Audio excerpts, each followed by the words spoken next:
family and friends. Kenji Watanabe, Patrick, and Benji were his 3 groomsmen. "Mother, I feel nauseous," Ellie said soon after they were all gathered in the dressing room. "I'll be so embarrassed if I throw up on my wedding dress. Should I try to eat something?" Nicole had anticipated this situation. She handed Ellie a banana and some yogurt, assuring her daughter that it was completely normal to feel queasy before such a big event. Nicole's uneasiness about the day increased as time passed, and Katie did not show up. With everything in order in the bride's dressing room, she decided to cross the hall to talk to Patrick. The men had finished dressing before Nicole knocked on their door. "How is the mother of the bride?" Judge Mishkin asked when she entered. The grand old judge was going to perform the wedding ceremony. "A little spooked," Nicole answered with a wan smile. She found Patrick in the back of the room, adjusting Benji's clothes. "How do I look?" Benji asked his mother as she approached. "Very, very handsome," Nicole replied to her beaming son. "Have you talked to Katie this morning?" she asked Patrick. "No," he said, "but I reconfirmed the time with her, as you requested, just last night. Is she not here yet?" Nicole shook her head. It was already 6:15, only 45 minutes before the ceremony was scheduled to start. She walked out in the hall to use the phone, but the smell of cigarette smoke told her that Katie had finally arrived. "Just think, little sister," Katie was saying in a loud voice as Nicole crossed back to the bride's dressing room. "Tonight you get to have your first sex." "Oui! I bet the thought just drives that gorgeous body of yours absolutely wild." "Katie," Eponine said, "I don't think that's entirely appropriate." Nicole walked into the room and Eponine fell silent. "Why, Mother," Katie said, "how beautiful you look. I had forgotten that there was a woman lurking behind those judges' robes." Katie expelled smoke into the air and took a drink from the champagne bottle on the counter beside her. "So, here we are," she said with a flourish, "about to witness the marriage of my baby sister." "Stop it, Katie. You've had too much to drink." Nicole's voice was cold and hard.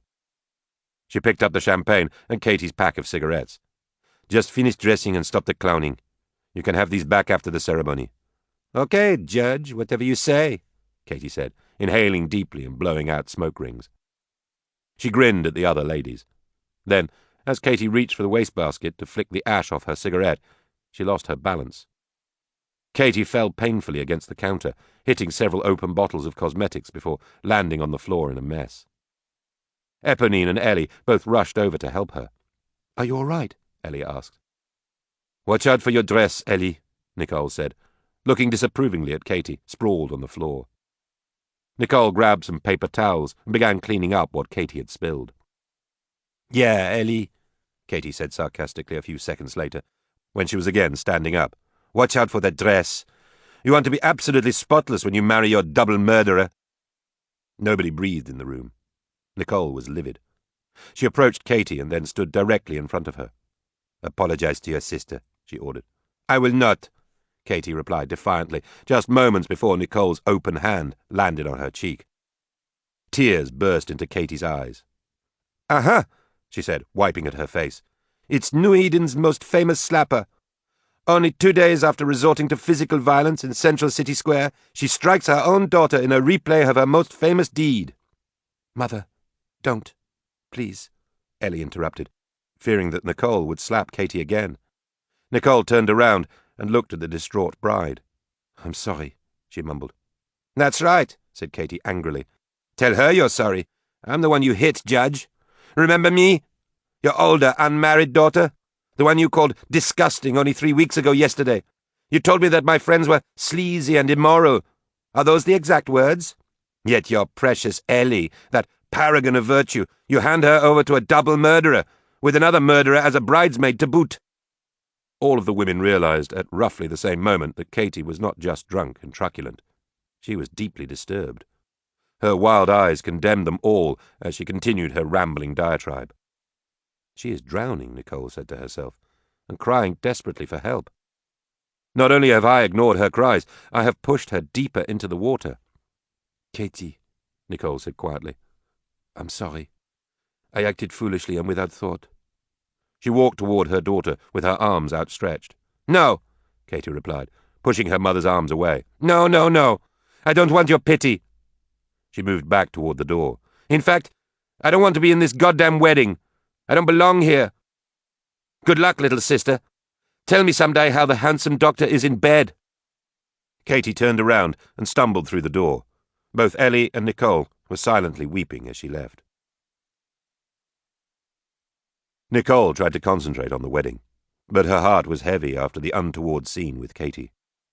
She helped Ellie put on her makeup again, repeatedly chastising herself for having responded angrily to Katy. Just before the ceremony started, Nicole returned to the men's dressing room and informed them that Katy had decided not to be in the wedding. She then peeked briefly at the gathering crowd, noticing that there were about a dozen biots already seated. My goodness, Nicole thought. We weren't specific enough in the invitations. It was not abnormal for some of the colonists to bring their Lincolns or Tiassos with them to special functions, especially if they had children. Before she returned to the bride's dressing room, Nicole fretted momentarily about whether or not there would be enough seats for everybody. Moments later, or so it seemed, the bridal party was gathered on the stage around Judge Mishkin, and the music announced the arrival of the bride. Like everyone else, Nicole turned around and looked to the back of the theatre. There was her gorgeous youngest daughter, resplendent in her white dress with the red trim, coming down the aisle on Richard's arm. Nicole fought back the tears, but when she saw big drops glistening on the cheeks of the bride, she could control herself no longer. "I love you, my Ellie," Nicole said to herself. "How I hope that you will be happy." Judge Mishkin had prepared an eclectic ceremony at the couple's request. It praised the love of a man and a woman and talked about how important their bond was in the proper creation of a family. His words counseled tolerance, patience, and selflessness. He offered a non-denominational prayer, invoking God to call forth from the bride and groom that compassion and understanding that ennobles the human species. The ceremony was short, but elegant. Dr. Turner and Ellie exchanged rings and recited their vows with strong, positive voices. They turned to Judge Mishkin, and he placed their hands together. "With the authority granted me by the colony of New Eden, I pronounce Robert Turner and Eleanor Wakefield husband and wife." As Dr. Turner was gently lifting Ellie's veil for the traditional kiss, a shot rang out, followed an instant later by another. Judge Mishkin pitched forward on the bridal couple, blood spurting from his forehead. Kenji Watanabe collapsed beside him. Eponine dove between the bridal couple and the guests as third and fourth shots were heard. Everyone was screaming. There was chaos in the theatre. 2 more shots followed in rapid succession. In the third row, Max Puckett finally disarmed the Lincoln biot that had been the gunman. Max had turned around almost instantly, as soon as he had heard the first shot, and had leapt over the chairs a second later. However, the Lincoln biot, who had risen from its seat at the word wife, fired its automatic gun a total of 6 times before Max subdued it completely. Blood was all over the stage. Nicole crawled over and examined Governor Watanabe. He was already dead. Dr. Turner cradled Judge Mishkin as the gracious old man closed his eyes for the final time. The third bullet had apparently been intended for Dr. Turner, for Eponine had caught it in her side after her frantic dive to save the bride and groom. Nicole picked up the microphone that had fallen with Judge Mishkin. "Ladies and gentlemen, this is a terrible, terrible tragedy. Please do not panic. I believe there is no more danger. Please, just hold your places until we can tend to the injured." The final 4 bullets had not done too much damage. Eponine was bleeding, but her condition was not critical. Max had struck the Lincoln just before it fired the 4th bullet, almost certainly saving Nicole's life, since that particular bullet had missed her by only centimeters. 2 of the guests had been grazed by the final shots as the Lincoln was falling. Richard joined Max and Patrick, who were restraining the killer biot.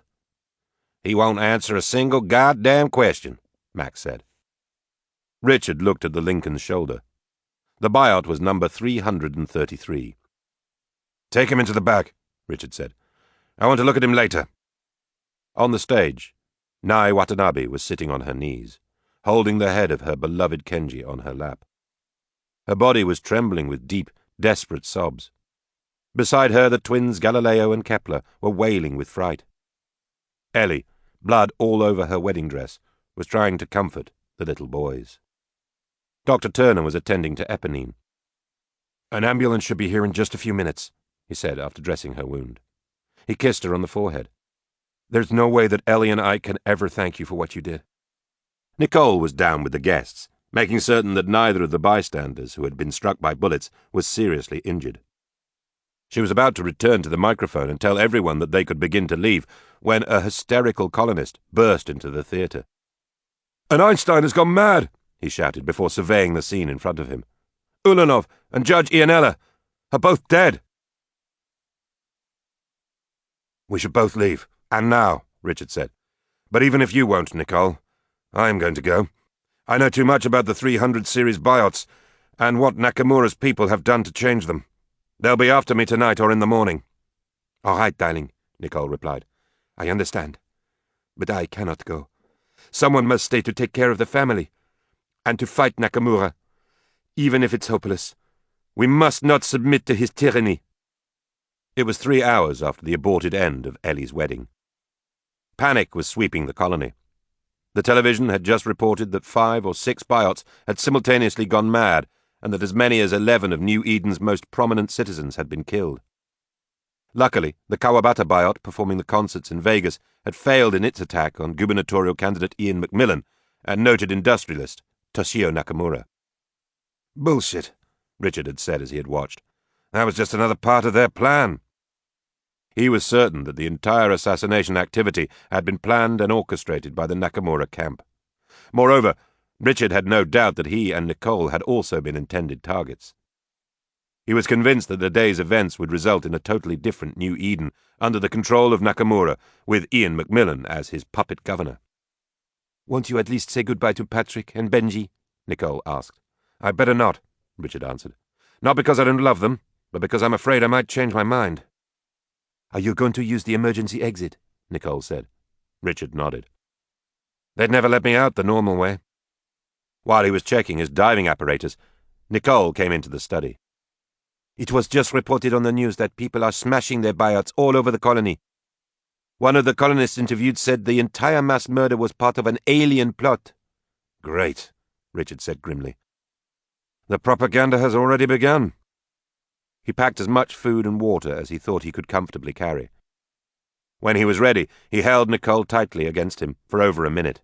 There were tears in both their eyes as he departed. "Do you know where you're going?" Nicole asked softly. "More or less," Richard answered as he stood in the back door. "I'm not telling you, of course, so you can't be implicated." "I understand," she said. They both heard something at the front of the house, and Richard dashed out into the backyard. The train to Lake Shakespeare was not running. The Garcia, operating an earlier train on the same track, had been terminated by a group of angry colonists, and the whole system had shut down. Richard began walking toward the eastern side of Lake Shakespeare. As he trudged along, carrying his heavy diving equipment and backpack, he had the feeling that he was being followed. Twice, Richard thought he saw someone out of the corner of his eye, but when he stopped and looked around, he saw nothing. Finally, he reached the lake. It was after midnight. He took one final look at the lights of the colony and began to put on his diving apparatus. Richard's blood ran cold as a Garcia came out of the bushes while he was undressing. He expected to be killed. After several long seconds, the Garcia spoke. "Are you Richard Wakefield?" it asked. Richard did not move or say anything. "If you are," the biot said at length, "I am bringing a message from your wife. She says she loves you, and Godspeed." Richard took a long, slow breath. "Tell her I love her also," he said. The Trial. Chapter 1. In the deepest part of Lake Shakespeare, there was an open entrance to a long submarine channel that ran under both the village of Beauvoir and the habitat wall. During the design of New Eden, Richard, who had had considerable practical experience with contingency engineering, had stressed the importance of an emergency exit from the colony. "But what would you need it for?" the Eagle had asked.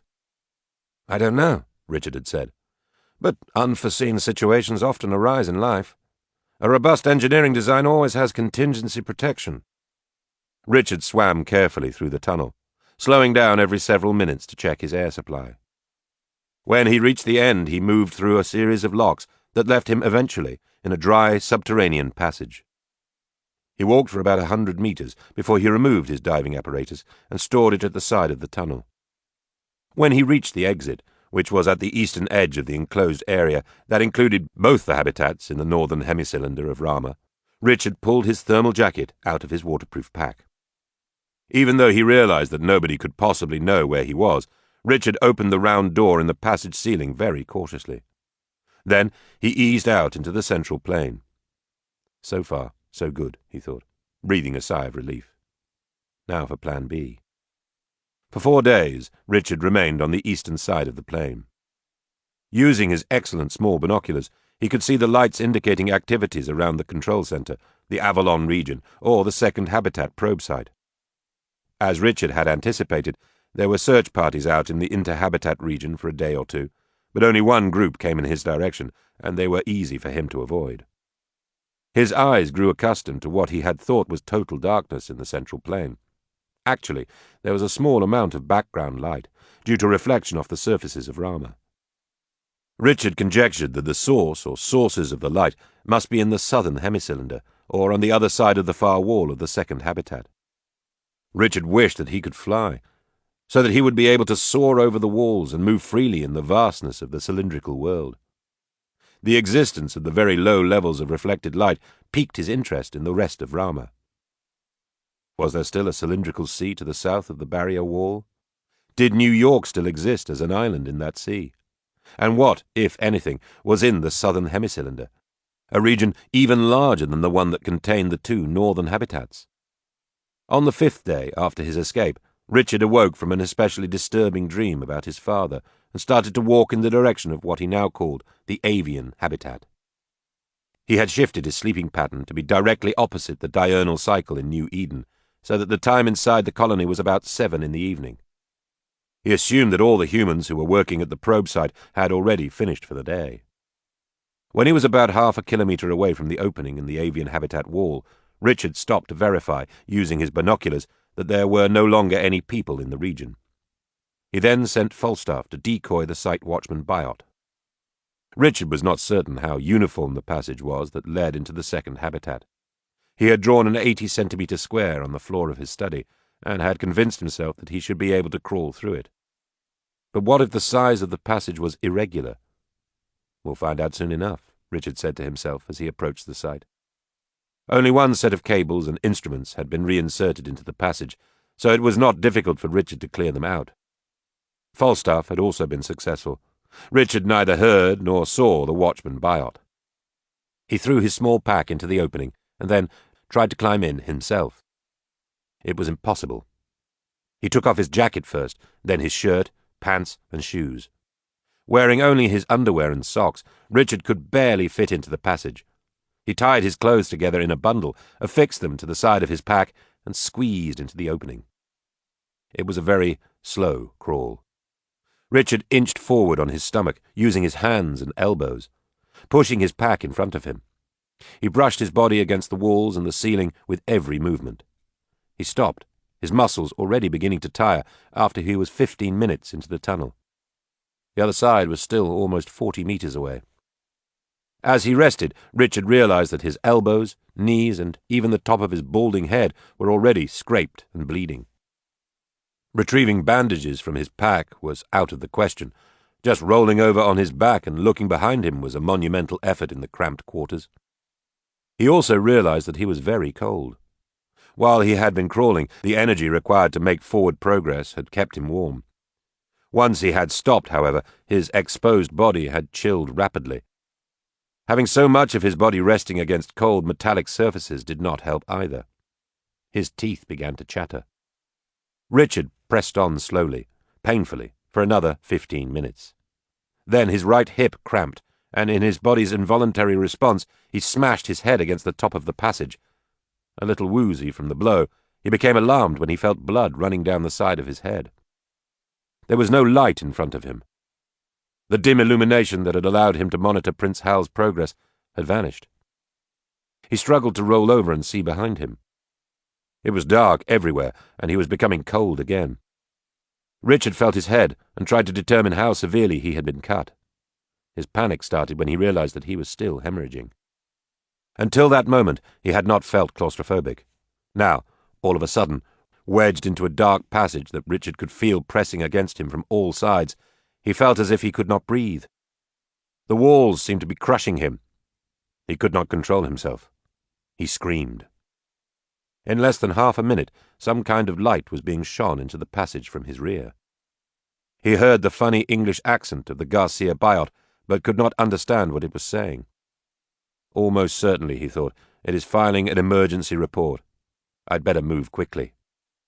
He began to crawl again, ignoring his fatigue, his bleeding head, and his skinless knees and elbows. Richard estimated that he had only 10 meters to go, 15 at the most, when the passage seemed to shrink. He couldn't get through. He strained every muscle, but it was useless. He was definitely stymied. While he was trying to find a different crawling position that might be more geometrically favorable, he heard a soft pitter-patter approaching him from the direction of the avian habitat. Moments later, they were all over him. Richard spent 5 seconds of absolute terror before his mind informed him that the tickling sensations he was feeling all over his skin were caused by the leggies. He remembered seeing them on television, little spherical creatures about 2 centimeters in diameter, attached to 6 radially symmetrical, multi-jointed legs, almost 10 centimeters long if fully extended. One had stopped and was directly on his face, its legs straddling his nose and mouth. He tried to brush it off, but bumped his head again. Richard began squirming around to shake off the leggies, and somehow managed to make forward progress. With the leggies still all over him, he crawled the final meters to the exit. He reached the outer avian annulus just as he heard a human voice behind him. "Hello? Is there somebody in there?" it said. "Whoever you are, please identify yourself. We are here to help you." A strong searchlight illuminated the passage. Richard now discovered he had another problem. His exit was 1 meter above the floor of the annulus. I should have crawled backwards, he thought, and dragged my pack and clothes. It would have been much easier. It was too late for hindsight. With his pack and clothes on the floor below him, and a second human voice now asking questions from behind, Richard continued to crawl forward until his body was halfway out of the passage. When he felt himself falling, Richard put his hands behind his head, tucked his chin against his chest, and tried to make himself into a ball. He then bounced and rolled into the avian annulus. As he was falling, the leggies jumped off and disappeared in the darkness. The lights the humans were shining into the passage reflected off the inner walls of the annulus. After first ascertaining that he was not injured, and that his head was no longer seriously bleeding, Richard picked up his belongings and hobbled 200 meters to the left. He stopped just under the porthole where Prince Hal had been captured by the avian. Despite his fatigue, Richard wasted no time scaling the wall. As soon as he had finished dressing and tending to his wounds, he started the ascent. He was certain that a deployable camera would soon be pushed into the annulus to look for him. Fortunately, there was a small ledge in front of the porthole that was large enough to accommodate Richard. He sat there while he cut through the metal mesh screen and then pushed it aside. He expected the leggies to show up at any minute, but he remained alone. Richard didn't see or hear anything from the habitat interior. Although he twice tried to summon Prince Hal on his radio, there was no response to his call. Richard stared into the complete darkness of the avian habitat. What is in there, he wondered.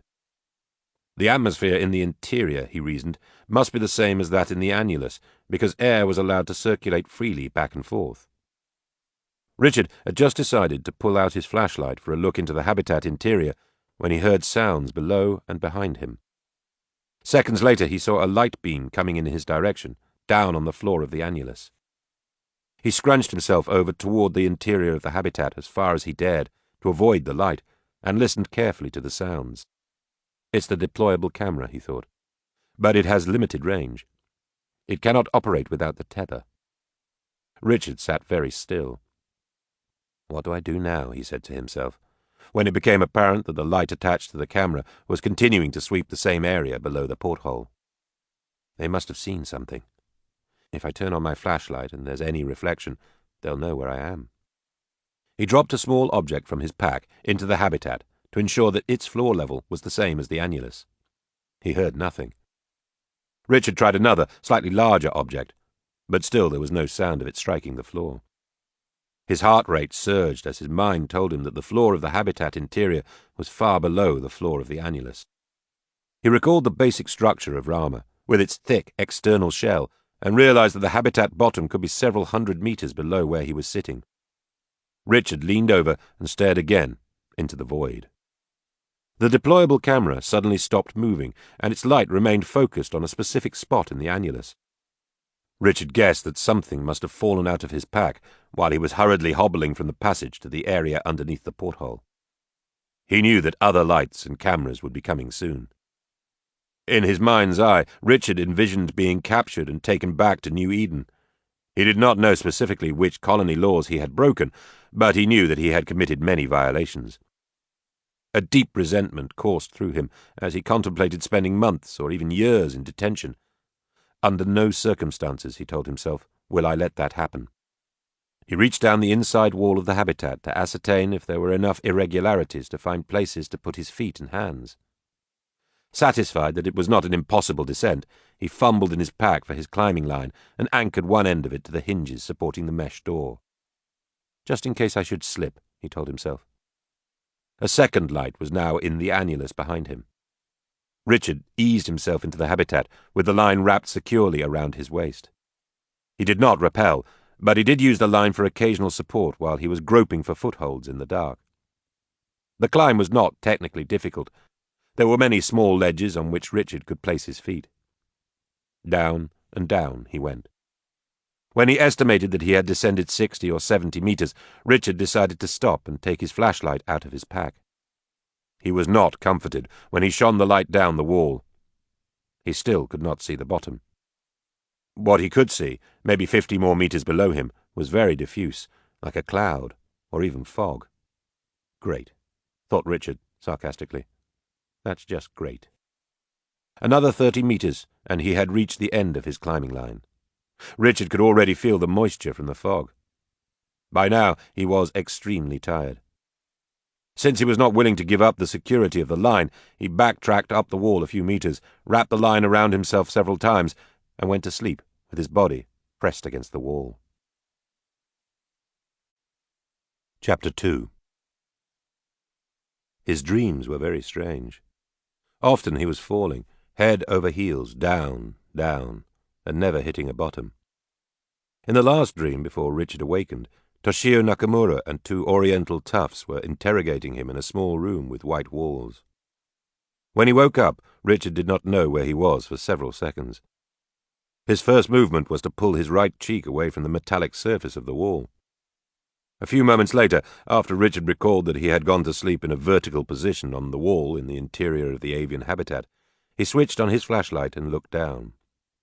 His heart skipped a beat when he saw that the fog was no longer there. Instead, he could see the wall extending far, far below, and what appeared to be water where the wall finally terminated. He leaned his head back and gazed above him. Since he knew he was about 90 meters below the porthole, the climbing line was 100 meters long, he estimated that the distance down to the water was about 250 more meters. His knees became weak as his brain began to comprehend fully his predicament. When Richard started to untangle himself from the extra loops he had made in the line before going to sleep, he noticed that his arms and hands were trembling. He had a tremendous desire to flee, to ascend again to the porthole, and then leave this alien world altogether. No, Richard told himself, fighting his instinctive reaction. Not yet. Only if there are no other viable options. He decided he would first have something to eat. Very gingerly, Richard freed himself from part of the line and pulled some food and water out of his pack. Then he turned partially around and pointed his light into the interior of the habitat. Richard thought he could see shapes and forms off in the distance, but he couldn't be certain. It could just be my imagination, he thought. When he was finished eating, he checked his food and water supplies and then made a mental list of his options. It's all very simple, Richard said to himself. No. It's all very simple, Richard said to himself with a nervous laugh. I can return to New Eden and become a convict. Maybe even a corpse. Or I can give up the security of my line and continue on down the wall. He paused a moment, glancing up and down. Or I can stay here and hope for a miracle. Remembering that an avian had come quickly when Prince Hal had shrieked, Richard began to shout. After 2 or 3 minutes he stopped shouting and started to sing. He sang intermittently for most of an hour. He began with tunes from his days at Cambridge University, and then switched to songs that had been popular during his lonely teenage years. Richard was astonished by how well he remembered the lyrics. The memory is an amazing device, he mused to himself. What accounts for its selective reliability? Why can I remember almost all the words of these dumb songs from my adolescence, and virtually nothing from my Odyssey and Rama? Richard was reaching into his pack for another drink of water when there was suddenly light in the habitat. He was so startled that his feet slipped off the wall, and all his weight was on the climbing line for a few seconds. The light was not blinding, as it had been when dawn had arrived in Rama 2 while he was riding the chairlift, but it was light nevertheless. As soon as Richard was again secure, he surveyed the world that was now unveiled in front of him. The source of the illumination was a great hooded ball hanging from the ceiling of the habitat. Richard estimated that the ball was about 4 kilometers away from him, and roughly 1 kilometer directly above the top of the most prominent structure in sight, a large brown cylinder in the geometrical center of the habitat. An opaque hood covered the top 3/4 of the glowing ball, so most of its light was directed downward. The basic design principle of the habitat interior was radial symmetry. At its center was the upright brown cylinder, looking as if it was made from soil, that probably measured 1,500 meters from top to bottom. Richard, of course, could only see one side of the structure, but from its curvature he estimated that its diameter was between 2 and 3 kilometers. There were no windows or doors on the outside of the cylinder. No light escaped anywhere from its interior. The only pattern on the side of the structure was a set of widely spaced curved lines, each one of which started at the top and ran entirely around the cylinder before reaching the bottom directly underneath its point of origination. The bottom of the cylinder was sitting on an elevated plateau at approximately the same altitude as the porthole through which Richard had entered. Circumscribing the cylinder was an array of small white structures that formed a ring about 300 meters in diameter. The two northern quadrants — Richard had entered the avian habitat through the north porthole — of this ring were identical. Each quadrant had 50 or 60 buildings that were laid out in the same pattern. Richard assumed from the symmetry that the other 2 quadrants would conform to the same design. A thin circular canal, maybe 70 or 80 meters wide, surrounded the ring of structures. Both the canal and the white buildings were located on the plateau at the same altitude as the bottom of the brown cylinder. Outside the canal, however, a large region of what appeared to be growing things, primarily green in color, occupied most of the rest of the habitat. The ground in this green region sloped monotonically down from the canal to the shores of the 400-meter-wide moat that was just inside the interior wall. The 4 apparently identical quadrants in the green region were further subdivided into 4 sections each, which Richard, basing his designations on Earth analogues, called jungle, forest, grassland, and desert. For about 10 minutes, Richard stared quietly at the vast panorama. Because the level of illumination dropped in direct proportion to the distance from the cylinder, he could not see the closer regions any more clearly than those in the distance. Nevertheless, the details were still impressive. The more he looked, the more new things he noticed. There were small lakes and rivers in the green region, an occasional tiny island in the moat, and what looked like roads between the white buildings. Of course, he found himself thinking, why would I have expected otherwise? We have reproduced a small Earth in New Eden. This must represent in some way the home planet of the avians. His last thought reminded him that both Nicole and he had been convinced from the beginning that the avians were no longer, if they had ever been, a high-technology spacefaring species. Richard pulled out his binoculars and studied the brown cylinder in the distance. What secrets do you hold? He wondered, thrilled momentarily by the possibilities for adventure and discovery. Richard next searched the skies for some sign of the avians. He was disappointed. He thought he saw flying creatures once or twice at the top of the brown cylinder, but the flecks flitted in and out of his binocular vision so quickly that he couldn't be absolutely certain. Everywhere else he looked, in all parts of the green region, in the neighborhood of the white buildings, even in the moat, he saw no evidence of movement. There was no positive indication that anything was alive in the avian habitat. The light disappeared after 4 hours, and Richard was again left in the dark in the middle of the vertical wall. He checked his thermometer, including its historical database. The temperature had not varied more than half a degree from 26 degrees centigrade since he had entered the habitat. Impressive thermal control, Richard said to himself. But why so stringent? Why use so much of the power resource to keep a fixed temperature? As the darkness stretched into hours, Richard became impatient. Even though he regularly rested each set of muscles by temporarily supporting himself in different ways with his line, his body was slowly wearing out. It was time for him to consider taking some action. Reluctantly, he decided that it would be foolhardy for him to abandon the line and descend to the moat. What would I do when I reached there anyway, he thought. Swim across? And then what? I'd still have to turn around if I didn't find food immediately. He began to climb slowly toward the porthole. While he was resting about halfway to the exit, he thought he heard something very faint off to his right. Richard stopped and quietly reached into his pack for his receiver set. With a minimum of motion, he turned the gain up to its highest level and put on the earphones. At first he heard nothing, but after several minutes he picked up a sound below him, coming from the moat. It was impossible to identify exactly what he was hearing. It could have been several boats moving through the water, but there was no doubt that some kind of activity was occurring down there. Was that a faint flapping of wings as well? Again, somewhere off to his right. With no warning, Richard suddenly screamed at the top of his lungs, and then truncated the scream abruptly. The flurry of wing sounds died out quickly, but for a second or two they were unmistakable. Richard was exultant. "I know you're there," he shouted gleefully. "I know you're watching me." He had a plan. It was certainly a long shot, but it was definitely better than nothing. Richard checked his food and water, assured himself that they were both marginally adequate, and took a deep breath. It's now or never, he thought. He practiced descending without relying on the line for support. It made progress more difficult, but he could do it. When he reached the end of the line, Richard unharnessed himself and shone his light down the wall. At least as far as the top of the fog, which by now had returned, there were plenty of ledges available. He continued down very carefully, admitting to himself that he was frightened. Several times he thought he could hear his own heart beating in his earphones. Now, if I'm right, Richard thought when he descended into the fog, I'm going to have company down here.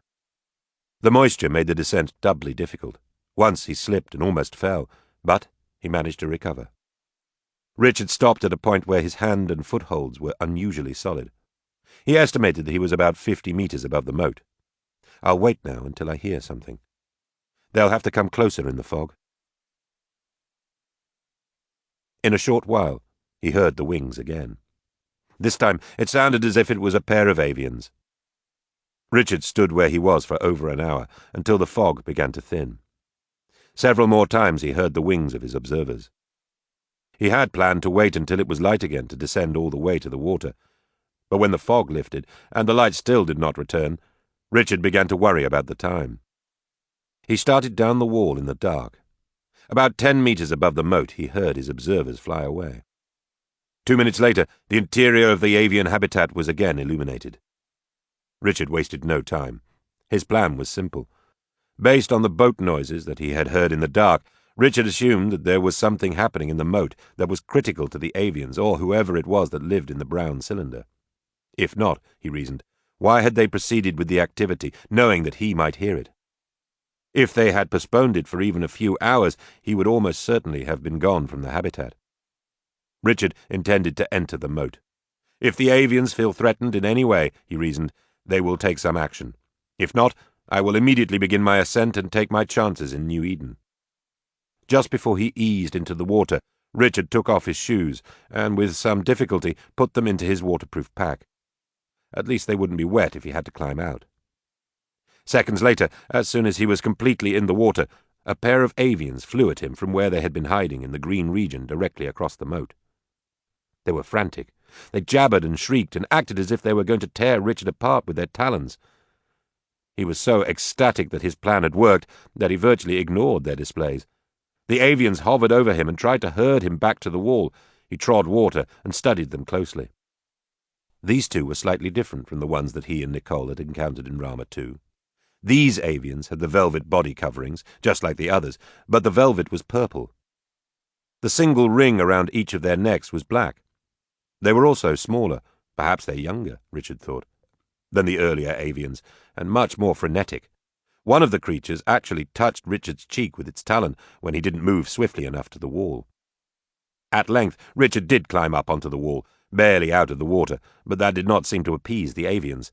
Almost immediately the two large birds began taking turns flying narrow patterns up the wall, showing Richard that they wanted him to ascend. When he didn't move, they became more and more frantic. "I want to go with you," Richard said, pointing at the brown cylinder in the distance. Each time he repeated his hand signal, the huge creatures shrieked and jabbered and flew up in the direction of the porthole. The avians were becoming frustrated, and Richard started to worry that perhaps they might attack him. Suddenly, he had a brilliant idea. "But can I remember the entry code?" he asked himself excitedly. "It's been so many years." When he reached in his pack, the avians flew away immediately. "That proves," Richard said out loud as he switched on his beloved portable computer, "that the leggies are your electronic observers. How else could you have possibly known that human beings may keep weapons in packs like these?" He punched 5 letters on the keyboard, and then smiled broadly when the display activated. "Come here," Richard said, waving at the pair of avians who had retreated almost to the other side of the moat. "Come here," he repeated. "I have something to show you." He held up the monitor and displayed the complex computer graphic that he had used many years before in Rama 2 to convince the creatures to carry Nicole and him across the cylindrical sea. It was an elegant graphic showing 3 avians carrying 2 human figures across a body of water in a harness. The 2 giant birds approached tentatively.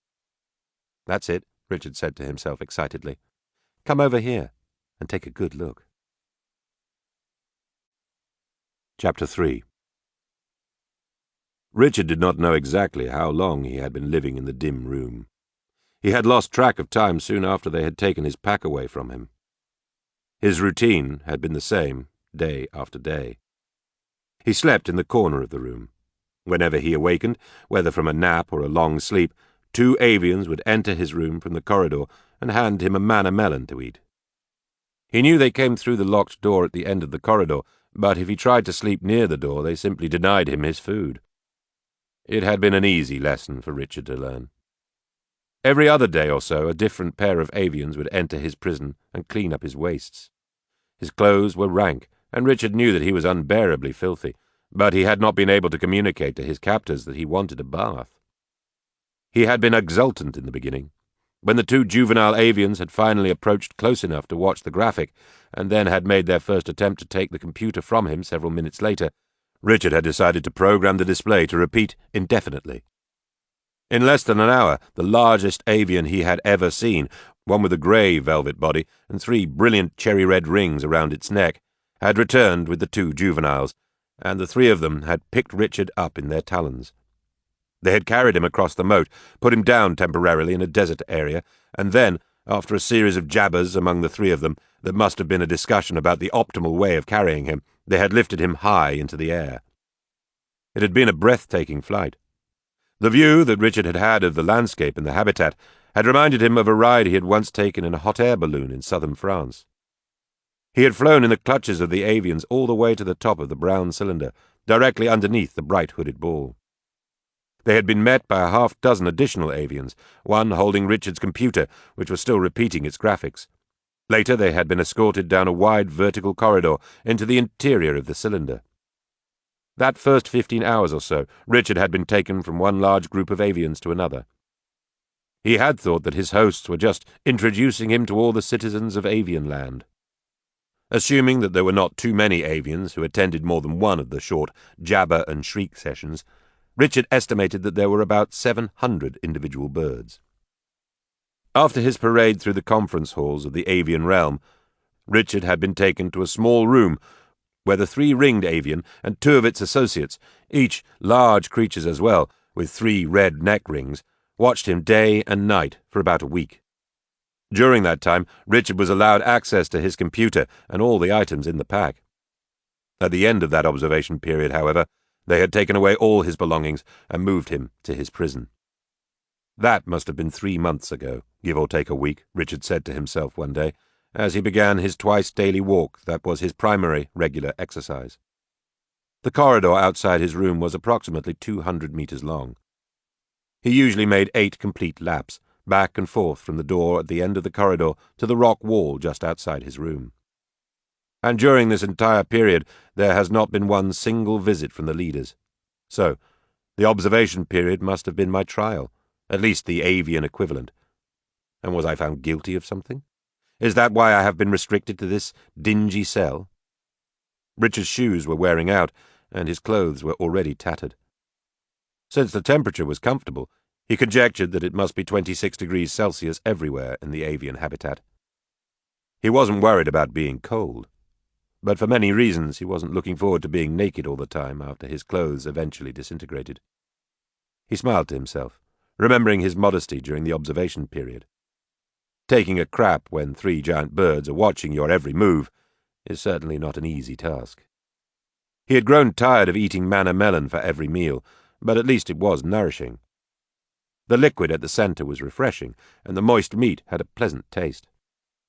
But Richard longed for something different to eat. Even that synthetic stuff from the White Room would be a welcome change, he had told himself several times. In his solitude, Richard's greatest challenge had been to retain his mental acumen. He had begun by doing mathematical problems in his head. More recently, worried that the sharpness of his memory had already decayed measurably because of his age, he had started to pass the time by reconstructing events and even entire major chronological segments of his life. Of particular interest to him during these memory exercises were the huge gaps associated with his odyssey in Rama 2 during the voyage from the Earth to the Node.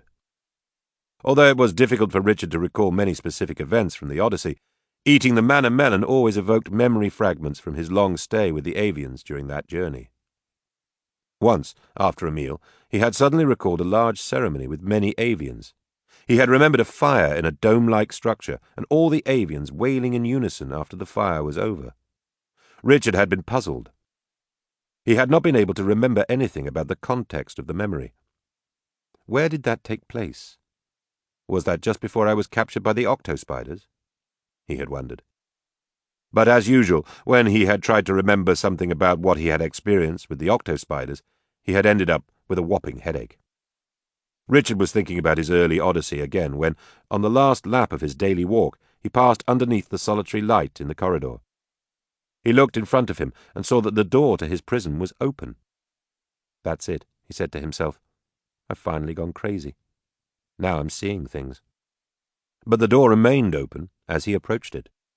Richard walked on through, stopping to touch the open door and to verify that he had not lost his sanity. He passed 2 more lights before he came to a small open storage room on the right. 8 or 9 manna melons were neatly stacked on the shelves. Aha, Richard thought. I get it. They've expanded my prison. From now on, I'm allowed to obtain my own food. Now, if there's just a bathroom somewhere. Further down the hallway, there was indeed running water in another small room on the left. Richard drank heartily, washed his face, and was sorely tempted to bathe. However, his curiosity was too strong. He wanted to know the extent of his new domain. The corridor that ran just outside his cell ended at a perpendicular intersection. Richard could go either way. Thinking perhaps that he was in some kind of maze to test his mental capabilities, he dropped his outer shirt at the intersection and proceeded to the right. There were definitely more lights in that direction. After he had walked for 20 meters or so, he saw a pair of avians approaching in the distance. Actually, he heard their jabber first, for they were involved in an animated discussion. When they were only 5 meters away, Richard stopped. The 2 avians glanced at him, acknowledged him with a short shriek at a different pitch, and then continued on down the corridor. He next encountered a trio of avians with roughly the same interaction. What is going on here? Richard wondered as he continued to walk. Am I no longer in prison? In the first large room that he passed, 4 avians were sitting together in a circle, passing a set of polished sticks back and forth and jabbering constantly. Later, just before the hallway widened into a major meeting room, Richard stood in the doorway of another chamber and watched with fascination as a pair of leggies did what appeared to be push-ups on the top of a square table. Half a dozen quiet avians studied the leggies intently. There were 20 of the bird-like creatures in the meeting room. They were all gathered around a table, staring at a paper-like document that had been spread out in front of them. One of the avians had a pointer in its talon and was using it to indicate specific items on the document. There were strange squiggles on the paper that were totally incomprehensible, but Richard convinced himself that the avians were looking at a map. When Richard tried to move closer to the table so that he could see better, the avians in front of him graciously moved aside. Once, in the ensuing conversation, Richard even thought from the body language around the table that one of the questions had been directed at him. I really am losing my mind, he told himself, shaking his head. But I still don't know why I've been given all this freedom, Richard thought, as he sat in his room and ate his manna melon. 6 weeks had passed since he had found the door to his prison opened. Many changes had been made in his cell.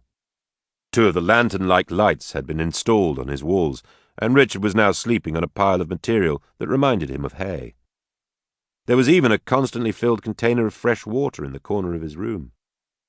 Richard had felt certain, when his restrictions were initially lifted, that it was only a matter of hours or at most a day or 2 before something really significant happened. In a sense, he had been correct, for the next morning 2 juvenile aliens had awakened him from his sleep and begun his avian language lessons. They had started with simple items, like the manna melon, water, and Richard himself, at which they would first point and then slowly repeat a sound, clearly the jabber word for that particular item. With some effort, Richard had learned a great deal of vocabulary, although his ability to differentiate between closely related shrieks and jabbers was not too sharp. He was absolutely hopeless when it came to making the sounds on his own. He simply didn't have the physical equipment to speak in the avian language. But Richard had expected that somehow his knowledge of the bigger picture would become clearer, and that had not happened. Certainly, the avians were trying to educate him, and they had given him freedom to roam anywhere he wanted in their cylinder. He even ate with them occasionally, when he was in their midst and the manna melons showed up. But what was it all for? The way they looked at him, especially the leaders, suggested to Richard that they were expecting some kind of response. But what response, Richard asked himself for the 100th time as he finished his manna melon. As far as Richard could tell, the avians did not have a written language. He had seen no books, and none of the creatures ever wrote anything. There were those strange map-like documents that they occasionally studied, or at least that was Richard's interpretation of their activity, but they never created any of them, or marked on any of them. It was a puzzle. And what about the leggies? Richard encountered the creatures 2 or 3 times a week, and once had a pair in his room for several hours, but they would never sit still and let him analyze one of them. One time, when he had tried to grasp a leggy in his hand, Richard had received a rude shock, an electric current almost certainly, that had caused him to release the leggy immediately. Richard's mind jumped from image to image as he tried to ascertain some sensible pattern to his life in avian land. He was extremely frustrated. Yet he would not accept for a minute that there was no plan behind his capture and then subsequent increased freedom. He continued to search for an answer by reviewing all his experiences in their domain. There was only one major area of the avian living quarters that was off-limits to Richard, and he probably could not have reached it anyway since he was unable to fly. Occasionally he would see 1 or 2 of the avians descend in the great vertical corridor and go below the levels that he normally frequented. Once Richard even saw a pair of hatchlings, no larger than a human hand, being carried up from the dark regions below. On another occasion, Richard had pointed down at the darkness, and his accompanying avian had shaken its head. Most of the creatures had learned the simple head motions of yes and no in Richard's language. But somewhere, Richard thought, there must be additional information. I must be missing some clues. He vowed to conduct an exhaustive survey of the entire avian living area, including not only the dense apartments on the opposite side of the vertical corridor, where he usually felt unwanted, but also the large manna melon storehouses on the bottom level. I will make a thorough map, he said to himself, to make certain that I haven't neglected something critical. As soon as Richard had rendered the avian living area in his 3-dimensional graphics, he knew what he had been overlooking. The often disorganized passageways in the cylinder, including horizontal and vertical corridors for both walking and flight, had never been synthesized by Richard into one coherent picture. Of course, he said to himself as he projected different views of his complex map onto his computer monitor. How could I have been so stupid? More than 70% of the cylinder is still unaccounted for. Richard resolved to take his computer pictures to one of the avian leaders and request, somehow, to see the rest of the cylinder. It was not an easy task. Some kind of crisis was disturbing the avians that particular day, as the corridors were full of jabbers, shrieks, and avians rushing to and fro. Out in the great vertical corridor, Richard watched 30 or 40 of the largest creatures fly up and out of the cylinder in some kind of organized formation. Finally, Richard managed to obtain the attention of one of the three-ringed giants. It was fascinated by the detail it saw on the computer monitor and by all the different geometrical representations of its home. But Richard was unable to convey his primary message, that he wanted to see the rest of the cylinder. The leader called in some colleagues to watch the demonstration, and Richard was treated to appreciative avian jabber. He was dismissed, however, when another bird broke into their meeting with what must have been important news about their ongoing crisis. Richard returned to his cell. He was dejected. He lay on his haymat and thought of the family that he had left behind in New Eden. Maybe it's time for me to leave, he thought, wondering what the protocol was in avian land for obtaining permission to depart. While he was lying down, a visitor came into his room. Richard had never seen this particular avian before. It had 4 cobalt-blue rings around its neck, and the velvet covering of its body was a deep black with occasional white tufts. Its eyes were astonishingly clear and, or so Richard surmised, very sad.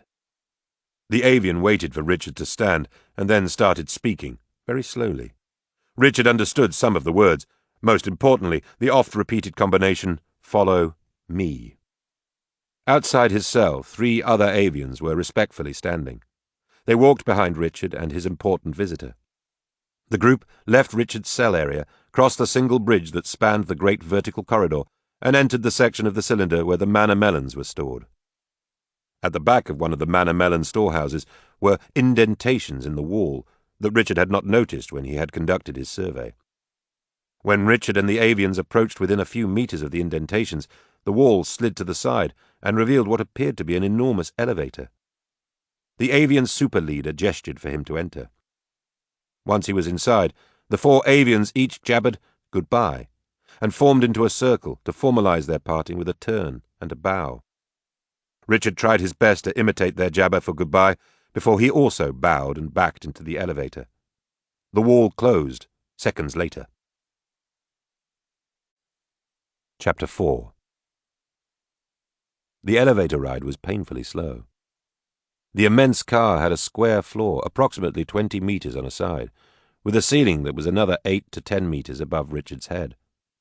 The floor of the car was flat everywhere, except for 2 pairs of parallel grooves, one pair on either side of Richard, that ran from the door to the back of the elevator.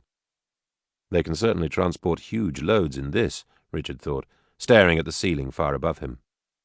He tried to estimate the rate of descent of the elevator, but it was impossible. He had no frame of reference. According to Richard's map of the cylinder, the manna melon storehouses should have been about 1,100 meters above the base. So, if we're going all the way to the bottom, at what would be a normal elevator speed on Earth, then this trip may take several minutes. It was the longest 3 minutes of his life. Richard had absolutely no idea what he would find when the elevator doors opened. Maybe I'll be outside, he thought suddenly. Maybe I'll be on the edge of that region with the white structures. Could they be sending me home? He had just begun to wonder how life might have changed in New Eden when the elevator came to a stop. The large doors opened, and for several seconds Richard was certain that his heart had jumped out of his body. Standing directly in front of him, and obviously staring at him with all their eyes, were 2 creatures far stranger than any he had ever imagined. Richard could not move. What he was seeing was so unbelievable that he was physically paralyzed, while his mind struggled with the bizarre inputs it was receiving from his senses. Each of the beings in front of him had 4 eyes on its head. In addition to the 2 large milky ovals on either side of an invisible line of symmetry that bisected the head, each creature had 2 additional eyes attached to stalks raised 10 to 12 centimeters above the top of its forehead. Behind the large head, their bodies had 3 segments, with a pair of appendages for each segment, giving them 6 legs altogether. The aliens were standing upright on their two back legs, their front four appendages neatly tucked against their smooth, cream-coloured underbellies.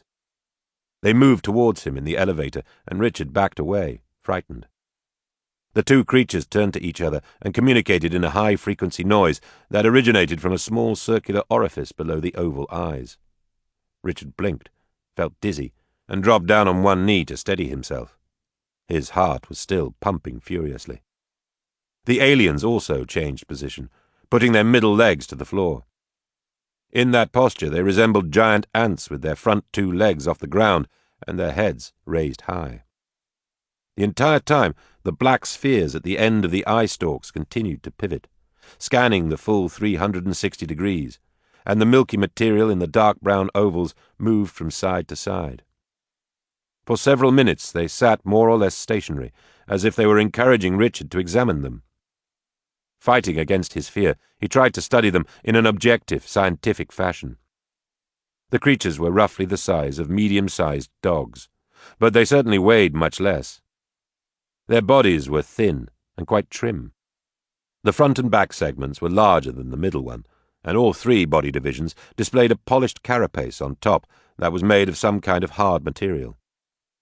Richard would have classified them as very large insects, except for their extraordinary appendages, which were thick, perhaps even muscled, and covered with a short, very dense, black-and-white striped hair that made it appear as if the creatures were wearing pantyhose. Their hands, if that was the proper appellation, were free of the hairy covering and had 4 fingers each, including an opposing thumb on the front pair. Richard had just summoned enough courage to look again at their incredible heads when there was a high-pitched, siren-like noise behind the two aliens. They turned around. Richard stood up and saw a third creature approaching at a rapid clip. Its motion was marvellous to watch. It ran like a cat with 6 legs, stretching out parallel to the ground and pushing off with a different pair of legs at each point in its stride. The three engaged in a quick conversation, and the newcomer, lifting up its head and front legs, motioned unambiguously for Richard to leave the elevator. He walked out behind the trio and entered a very large chamber. This room was a manor melon storehouse also, but that was its only similarity to the one in the avian portion of the cylinder. High technology and automated equipment were everywhere. In the ceiling 10 meters above them, a mechanical cherry-picker was moving on a rail system. It would grasp individual melons and load them in freight cars on grooves at one end of the room. While Richard and his hosts watched, a freight car moved down the groove and came to a stop in the elevator. The creatures bounced off down one of the aisles in the room, and Richard hastened to follow. They waited for him at the door, then raced to their left, looking backward to see if he was still in sight. Richard ran after them for most of the next 2 minutes, until they reached a wide open atrium, many meters high, with a transportation device in its center. The device was a remote cousin of the escalator. Actually, there were 2 of them, one going up and another down, that spiraled around the 2 thick poles in the center of the atrium. The escalators moved very quickly at quite a steep angle. Every 5 meters or so, they reached the next level, or floor, and the passengers then walked a meter to the spiral escalator around the other pole. What passed for a railing on the side of the escalator was a barrier only 30 centimeters high. The alien creatures rode in the horizontal position, with all 6 legs on the moving ramp. Richard, who was standing originally, quickly dropped down to all 4s to keep from falling out. During the ride, a dozen or so other aliens, riding on the down half of the escalator, passed Richard and gawked at him with their amazing faces. But how do they eat? Richard wondered, noting that the circular hole they used for communication was certainly not large enough for much food. There were no other orifices on their heads, although there were some small knobs and wrinkles whose purposes were unknown. Where they were taking Richard was on the 8th or 9th level. All 3 of the creatures waited for him until he reached the appointed platform. Richard followed them into a hexagonal building with bright red markings on the front. That's funny, Richard thought, staring at the strange squiggles. I've seen that writing before. Of course. On the map, or whatever document it was, the avians were reading. Richard was placed in a room that was well lit and tastefully decorated in black and white with geometric patterns. There were objects around him of all shapes and sizes, but Richard had no idea what any of them were. The aliens used sign language to inform Richard that this was where he was going to stay. Then they departed. A weary Richard studied the furniture, trying to figure out which thing might be the bed, and then stretched out on the floor to sleep. Myrmicats. That's what I'll call them. Richard had awakened after sleeping for 4 hours and could not stop thinking about the alien creatures. He wanted to give them a good name. After dismissing both cat-ant and cat-sect, he remembered that someone who studies ants is called a myrmecologist. He chose myrmicat because it looked better in his mind when spelled with an I instead of an E. Richard's room was well lit. In fact, every place he had been in the myrmicat habitat had had good illumination, which was in marked contrast to the dark, catacomb-like corridors of the upper portions of the brown cylinder. I have not seen any of the avians since the elevator ride, Richard was thinking. So, apparently, these two species do not live together. At least not completely. But they both use manna melons. What exactly is their connection? A pair of myrmicats bounded through the entry, placed a neatly sectioned melon and a cup of water in front of him, and then disappeared. Richard was both hungry and thirsty. Several seconds after he had finished with his breakfast, the pair of creatures returned. Using their hands on their front legs, the myrmicats gestured for him to stand up. Richard stared at them. Are these the same creatures as yesterday? He wondered. And are they the same pair that brought the melon and the water? He thought back over all the myrmicats he had seen, including those who had passed him going down the escalator. He could not recall a single distinguishing or identifying characteristic in any individual. So, they all look the same, he thought. Then how do they tell each other apart? The myrmicats led him out into the corridor and bolted away to the right. This is great, Richard said to himself, starting to jog after spending a few seconds admiring the beauty of their gait. They must think humans are all athletes. One of the myrmicats stopped about 40 meters in front of him. It did not turn around, but Richard could tell it was watching him because both of its stalk eyes were bent back in his direction. "I'm coming," Richard shouted, "but I can't run that fast." It wasn't long before Richard figured out that the pair of aliens was giving him a guided tour of the myrmicat domain. The tour was very logically planned. The first stop, a very brief one, was at a manna melon storehouse. Richard watched 2 freight cars filled with melons slide down grooves into an elevator similar to, or identical with, the one in which he had descended the day before. After another 5-minute jog, Richard entered an entirely different section of the myrmicat den. Whereas the walls in the other section had been mostly metallic grey or white, except in his room, here the rooms and corridors were all decorated profusely, either with colours or geometric patterns, or both. One vast chamber was about the size of a theatre and had 3 liquid pools in its floor. About 100 myrmicats were in this room, half apparently swimming in the pools, with only their stalk eyes and the top half of their carapaces above the waterline, and the other half either sitting on the ridges dividing the 3 pools from each other or milling around in a weird building on the far side of the room. But were they actually swimming? On closer inspection, Richard noticed that the creatures did not move around in the pool. They just submerged in a given spot and stayed under the water for several minutes. 2 of the pools were quite thick, roughly the consistency of a rich, creamy soup on Earth, and the third, clear pool was almost certainly water. Richard followed a single myrmicat as it moved from one of the thick pools to the water, then over to the other thick pool. What are they doing? Richard wondered. And why have they brought me here? As if on cue, he was tapped on the back by one of the myrmicats. It pointed to Richard, then to the pools, and then to Richard's mouth. He had no idea what it was telling him. The guide myrmicat next walked down the slope toward the pools and submerged itself in one of the thicker pools. When it returned, it stood on its back pair of legs and pointed to the grooves between the segments of its soft, cream-coloured underbelly. It was clearly important to the myrmicats that Richard understand what was going on at the pools. At the next stop, he watched a combination of myrmicats and some high-technology machines grinding up fibrous material and then mixing it with water and other liquids to create a thin slurry that looked like what was in one of the pools. At length, one of the aliens put its finger into the slurry and then touched the material to Richard's lips. They must be telling me that the pools are for feeding, Richard thought. So they don't eat manna melon after all. Or at least, they have a more varied diet? This is all fascinating. Soon they were off on another jog to another distant corner of the den. Here Richard saw 30 or 40 smaller creatures, obviously juvenile myrmicats, engaged in activities with supervisory adults. In physical appearance, the little ones resembled their elders, except for one major difference. They had no carapace. Richard concluded that the hard top covering was probably not exuded by the creature until its growth was complete. Although Richard imagined that what he saw occurring with the juveniles was a rough approximation of school, or perhaps a nursery, he, of course, had no way of knowing for certain.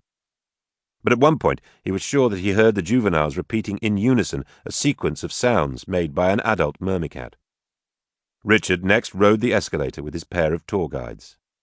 On about the 20th level, the creatures left the escalator and the open atrium, racing quickly down a corridor that ended in a vast factory filled with myrmicats and machines engaged in an impressive array of tasks. His guides always seemed to be in a hurry, so it was difficult to Richard to study any particular process. The factory was like a machine shop on Earth. There were noises of all kinds, smells of chemicals and metals, and the whine of myrmicat communication throughout the room. At one position, Richard watched a pair of myrmicats repair a cherry picker similar to the machine that he had seen operating the manna melon storehouse the day before. In one corner of the factory was a special area that was sealed off from the rest of the work. Although his guides did not lead him in that direction, Richard's curiosity was piqued. Nobody stopped him when he crossed the threshold of the special area. Inside the large cubicle, a myrmicat operator was presiding over an automated manufacturing process.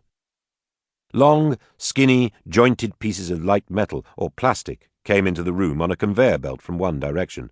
Small spheres about 2 centimeters in diameter entered from an adjacent cubicle on another conveyor. Where the two belts merged, a large rectangular machine, mounted in housing that was hanging from the high ceiling, descended onto the parts with a peculiar sucking sound.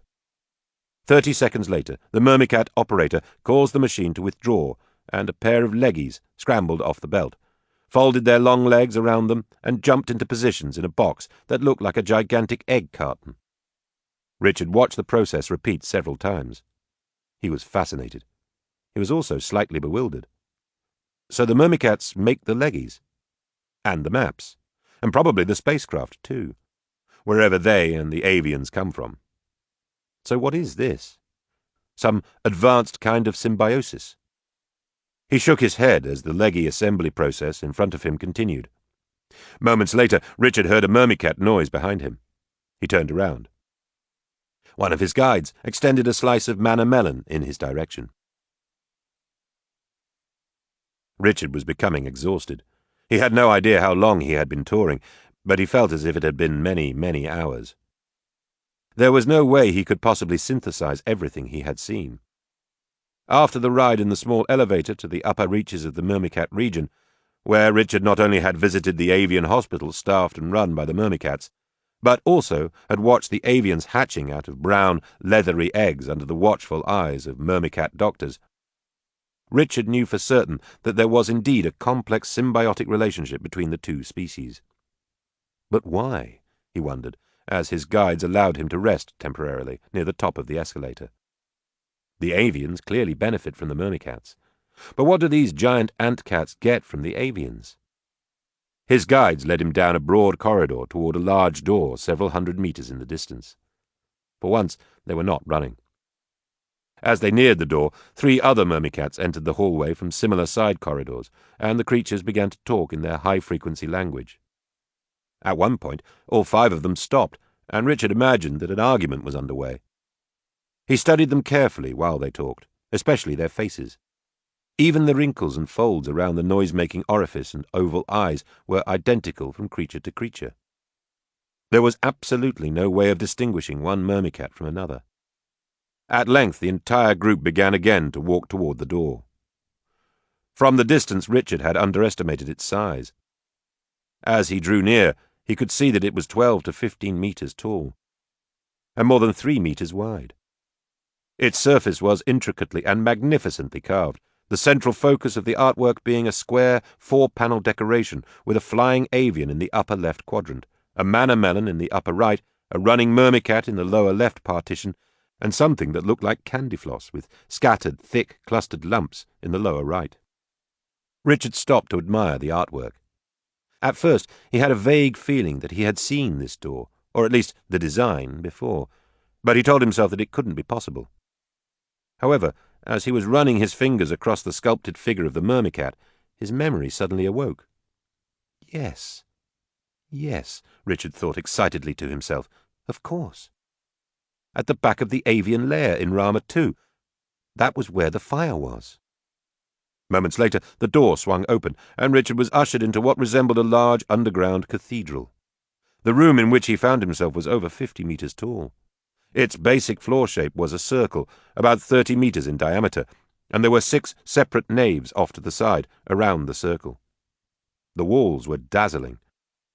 Virtually every square inch contained sculptures or supporting frescoes meticulously created with great attention to detail. It was overwhelmingly beautiful. At the center of the cathedral was an elevated platform on which a myrmicat was standing and speaking. Below him were a dozen others, all sitting on their back 4 legs and watching the speaker with rapt attention. As Richard wandered around in the room, he realized that the decorations on the wall, in a meter-wide strip about 80 centimeters above the floor, were telling an orderly story.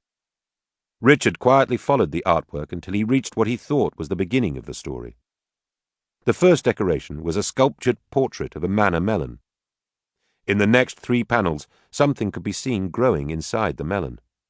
Whatever was growing was tiny in the second panel, but by the 4th sculpture, it occupied almost the entire interior of the melon. In the 5th panel, a tiny head with 2 milky oval eyes, stalk nubs, and a small circular orifice below the eyes could be seen poking its way out of the melon. The 6th sculpture, which showed a juvenile myrmicat very much like the ones Richard had seen earlier in the day, confirmed what he had been surmising as he had been following the decorations. Holy shit, Richard said to himself. So a manna melon is a myrmicat egg. His thoughts raced ahead. But that doesn't make sense. The avians eat the melons. In fact, the myrmicats even feed them to me. What's going on here? Richard was so astonished by what he had discovered, and so tired from all the running during the tour, that he sat down in front of the sculpture containing the juvenile myrmicats. He tried to figure out the relationship between the myrmicats and the avians. He could cite no parallel symbiosis on Earth, although he was well aware that species often work together to improve each other's chances for survival. But how could one species remain friendly with another when its eggs were the sole food for the second species? Richard concluded that what he had thought were fundamental biological tenets did not apply to the avians and the myrmicats. While Richard was pondering the strange new things he had learned, a group of myrmicats gathered around him.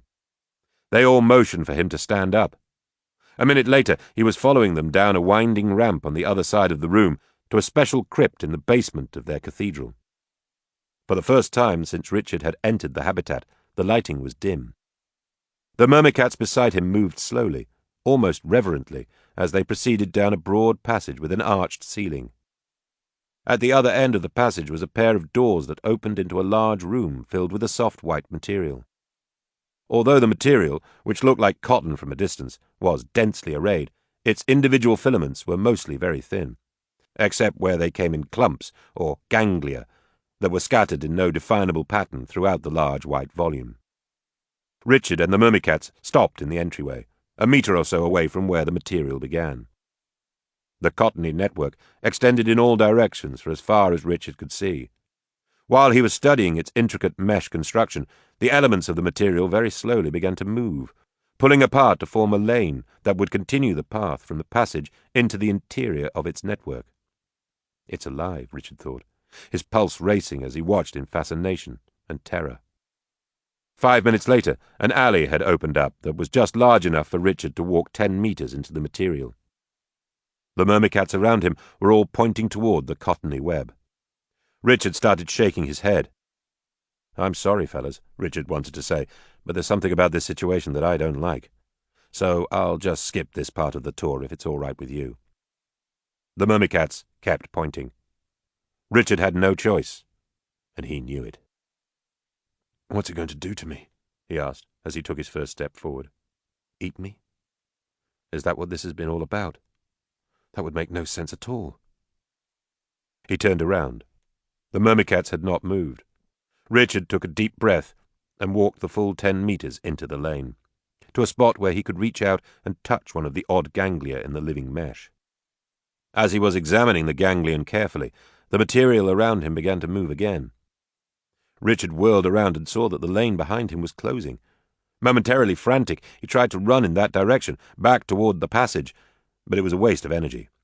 The net caught him, and he resigned himself to accept whatever was going to happen next. Richard stood perfectly still as the web enveloped him. The tiny elements, like threads, were about a millimeter wide. Slowly, steadily, they began to cover his body. Wait, Richard thought. Wait. You're going to suffocate me. But surprisingly, even though hundreds of filaments were already wrapping around his head and face, he was having no difficulty breathing. Before his hands were immobilized, Richard tried to pull one of the tiny elements off his arm. It was almost impossible. As they had been wrapping around him, the threads had also been making insertions into his skin. After many tugs, he finally succeeded in freeing the white filaments from one small portion of his forearm, but he was bleeding in the areas that had been freed. Richard surveyed his body and estimated that he probably had 1 million or so pieces of the living mesh underneath the outer layer of his skin. He shuddered.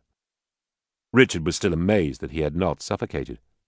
As his mind began to wonder how air was getting to him through the web, he heard another voice inside his head.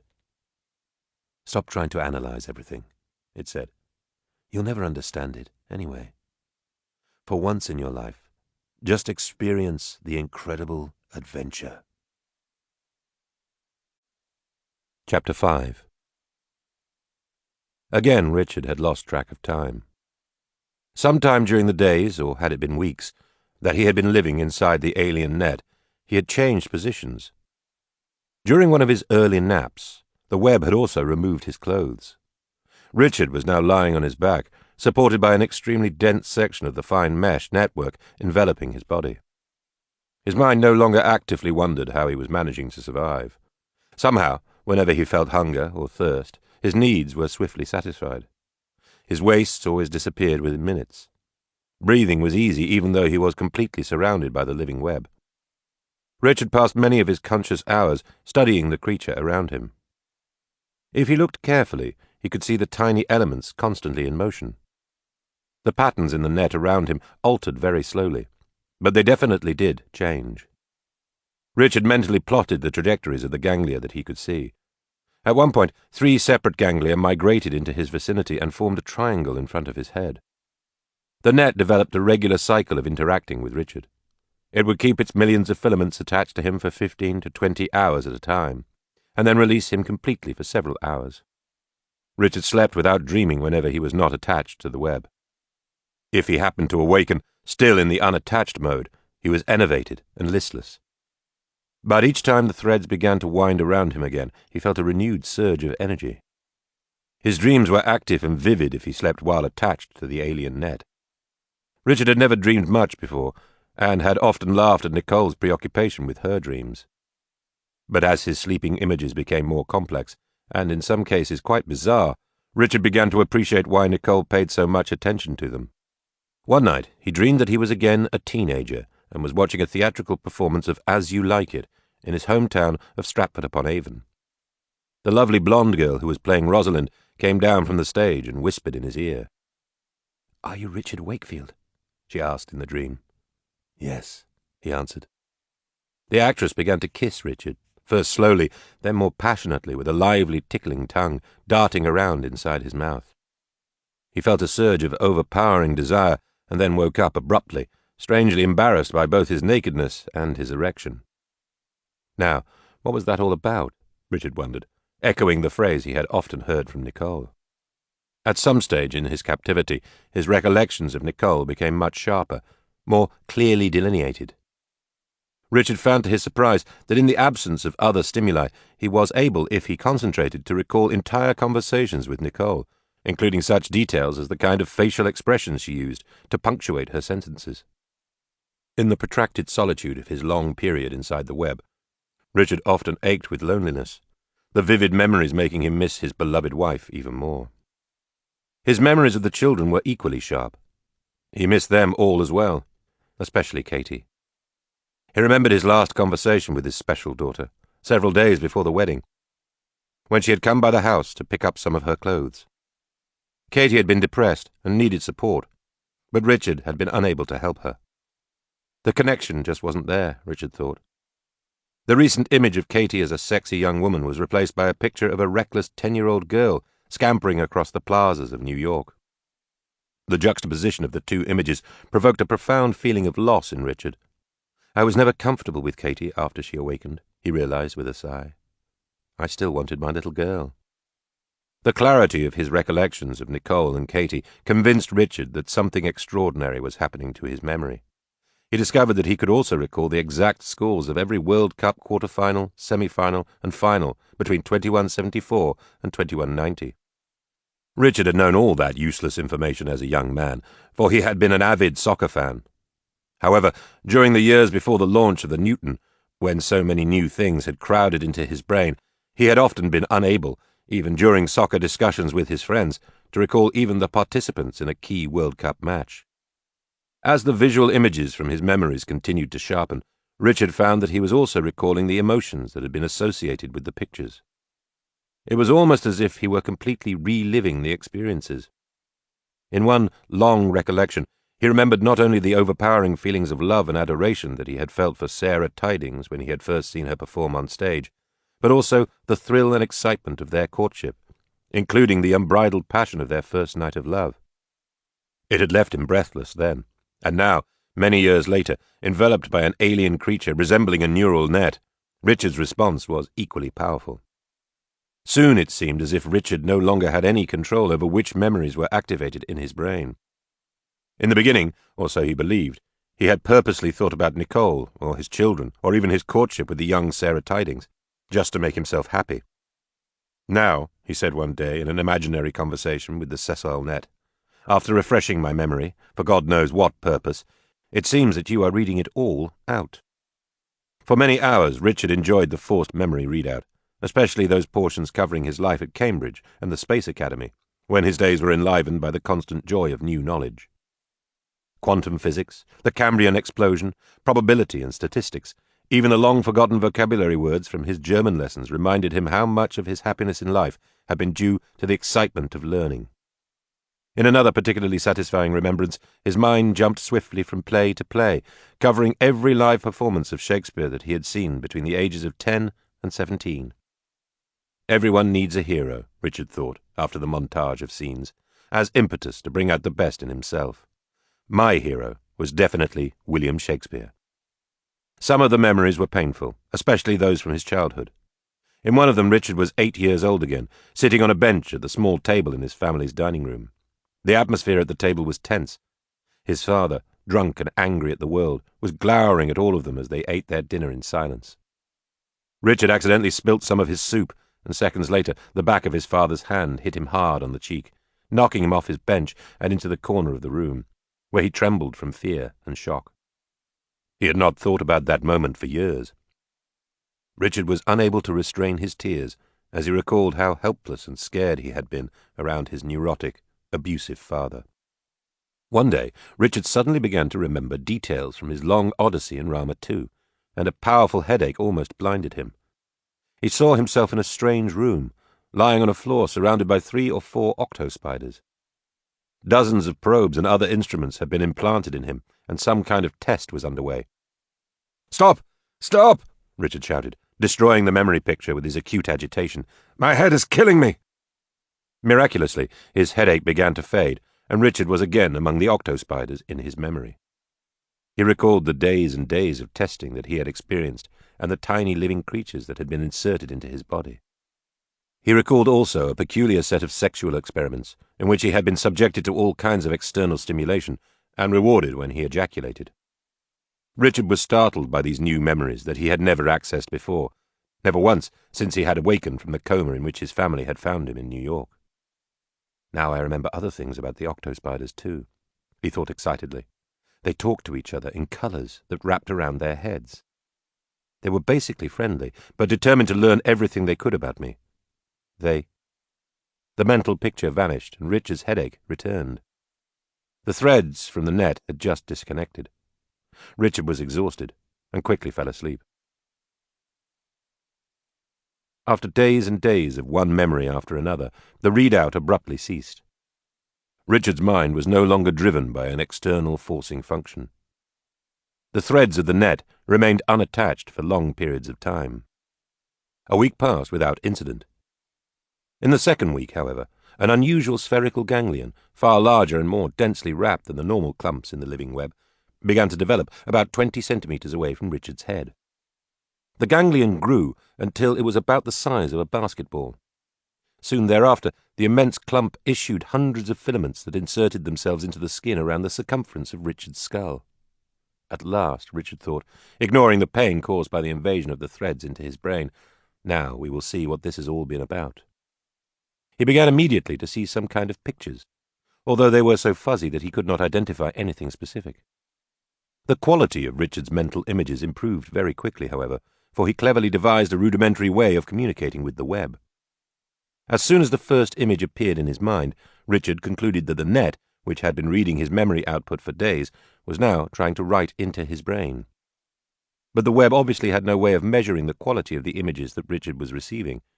Remembering his trips to the eye doctor as a boy, and the communication pattern that resulted in the final specifications for his eyeglass lenses, Richard pointed his thumb up or down to indicate whether each change the net made in its transmission process made the picture better or worse. In that manner, Richard was soon able to see what the alien was attempting to show him. The first pictures were images of a planet taken from a spacecraft.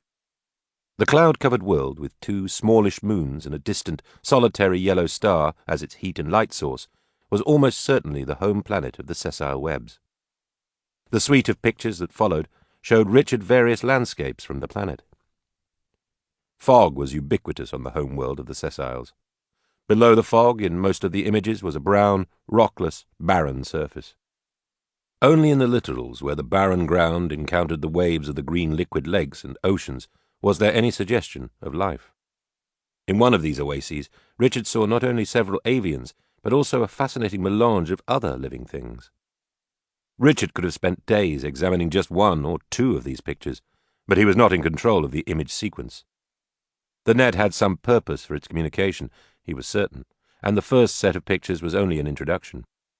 All of the remaining images featured either an avian, a manna-melon, a myrmicat, a sessile web, or some combination of the quartet.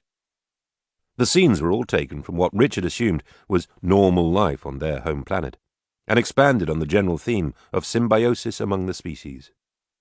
In several pictures, the aliens were shown defending the subterranean colonies of the myrmicats and sessiles from invasions by what appeared to be small animals and plants. Other images depicted the myrmicats ministering to avian hatchlings or transporting large quantities of manna-melons to an avian mound. Richard was puzzled when he saw several pictures that showed tiny manna-melons embedded inside the sessile creatures. Why would the myrmicats lay their eggs in here, he wondered? For protection? Or are these weird webs a kind of thinking placenta? One definite impression left upon Richard by the sequence of images was that the sessiles were, in a hierarchical sense, the dominant species of the three. The pictures all suggested that both the myrmicats and the avians paid homage to the web creatures. Do these nets, then, somehow do all the important thinking for the avians and myrmicats? Richard asked himself. What incredible symbiotic relationships! How in the world could they possibly have evolved? There were several thousand frames altogether in the sequence. After it repeated twice, the filaments detached themselves from Richard and returned to the giant ganglion. In the days that followed, Richard was essentially left alone, the attachments to his host being limited to those necessary for him to survive. When a lane formed in the web, and Richard could see the door through which he had entered many weeks before, he thought that he was going to be released. His momentary excitement, however, was quickly dampened. At his first attempt to move, the sessile net tightened its grip on all parts of his body.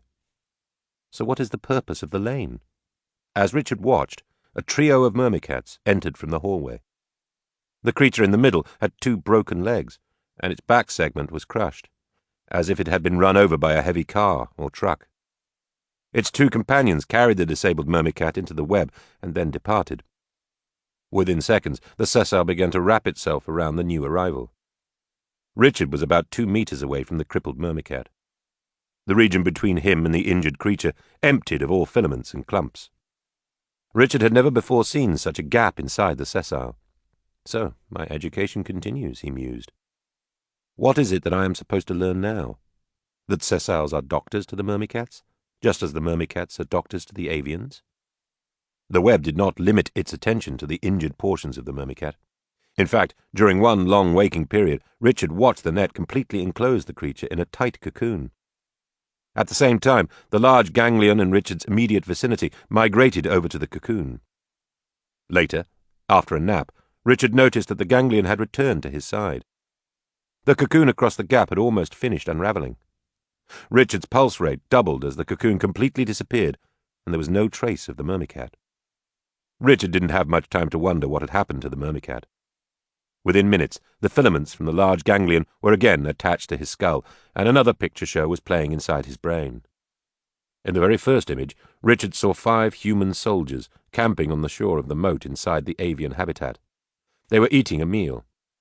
Beside them were an impressive array of weapons, including 2 machine guns. The pictures that followed showed humans on the attack throughout the second habitat. 2 of the early scenes were especially gruesome. In the first, a juvenile avian had been decapitated in mid-air and was falling to the ground. A pair of satisfied humans congratulated each other in the lower left portion of the same frame. The second image depicted a large square hole in one of the grassland sectors of the green region. Inside the hole could be seen the remains of several dead avians. A human with a wheelbarrow containing another pair of avian corpses was approaching the mass grave from the left. Richard was staggered by what he was seeing. What are these pictures, anyway? He wondered. And why am I seeing them now? He quickly reviewed all the recent events in his sessile world and concluded, with considerable shock, that the disabled Myrmicat must have actually seen everything Richard was being shown, and that the web creature had somehow removed the images from the mind of the Myrmicat and transferred them into Richard's brain. Once he understood what he was seeing, Richard paid more attention to the pictures themselves. He was completely outraged by the invasion and slaughter that he saw. In one of the later images, 3 human soldiers were shown raiding an avian apartment complex inside the brown cylinder.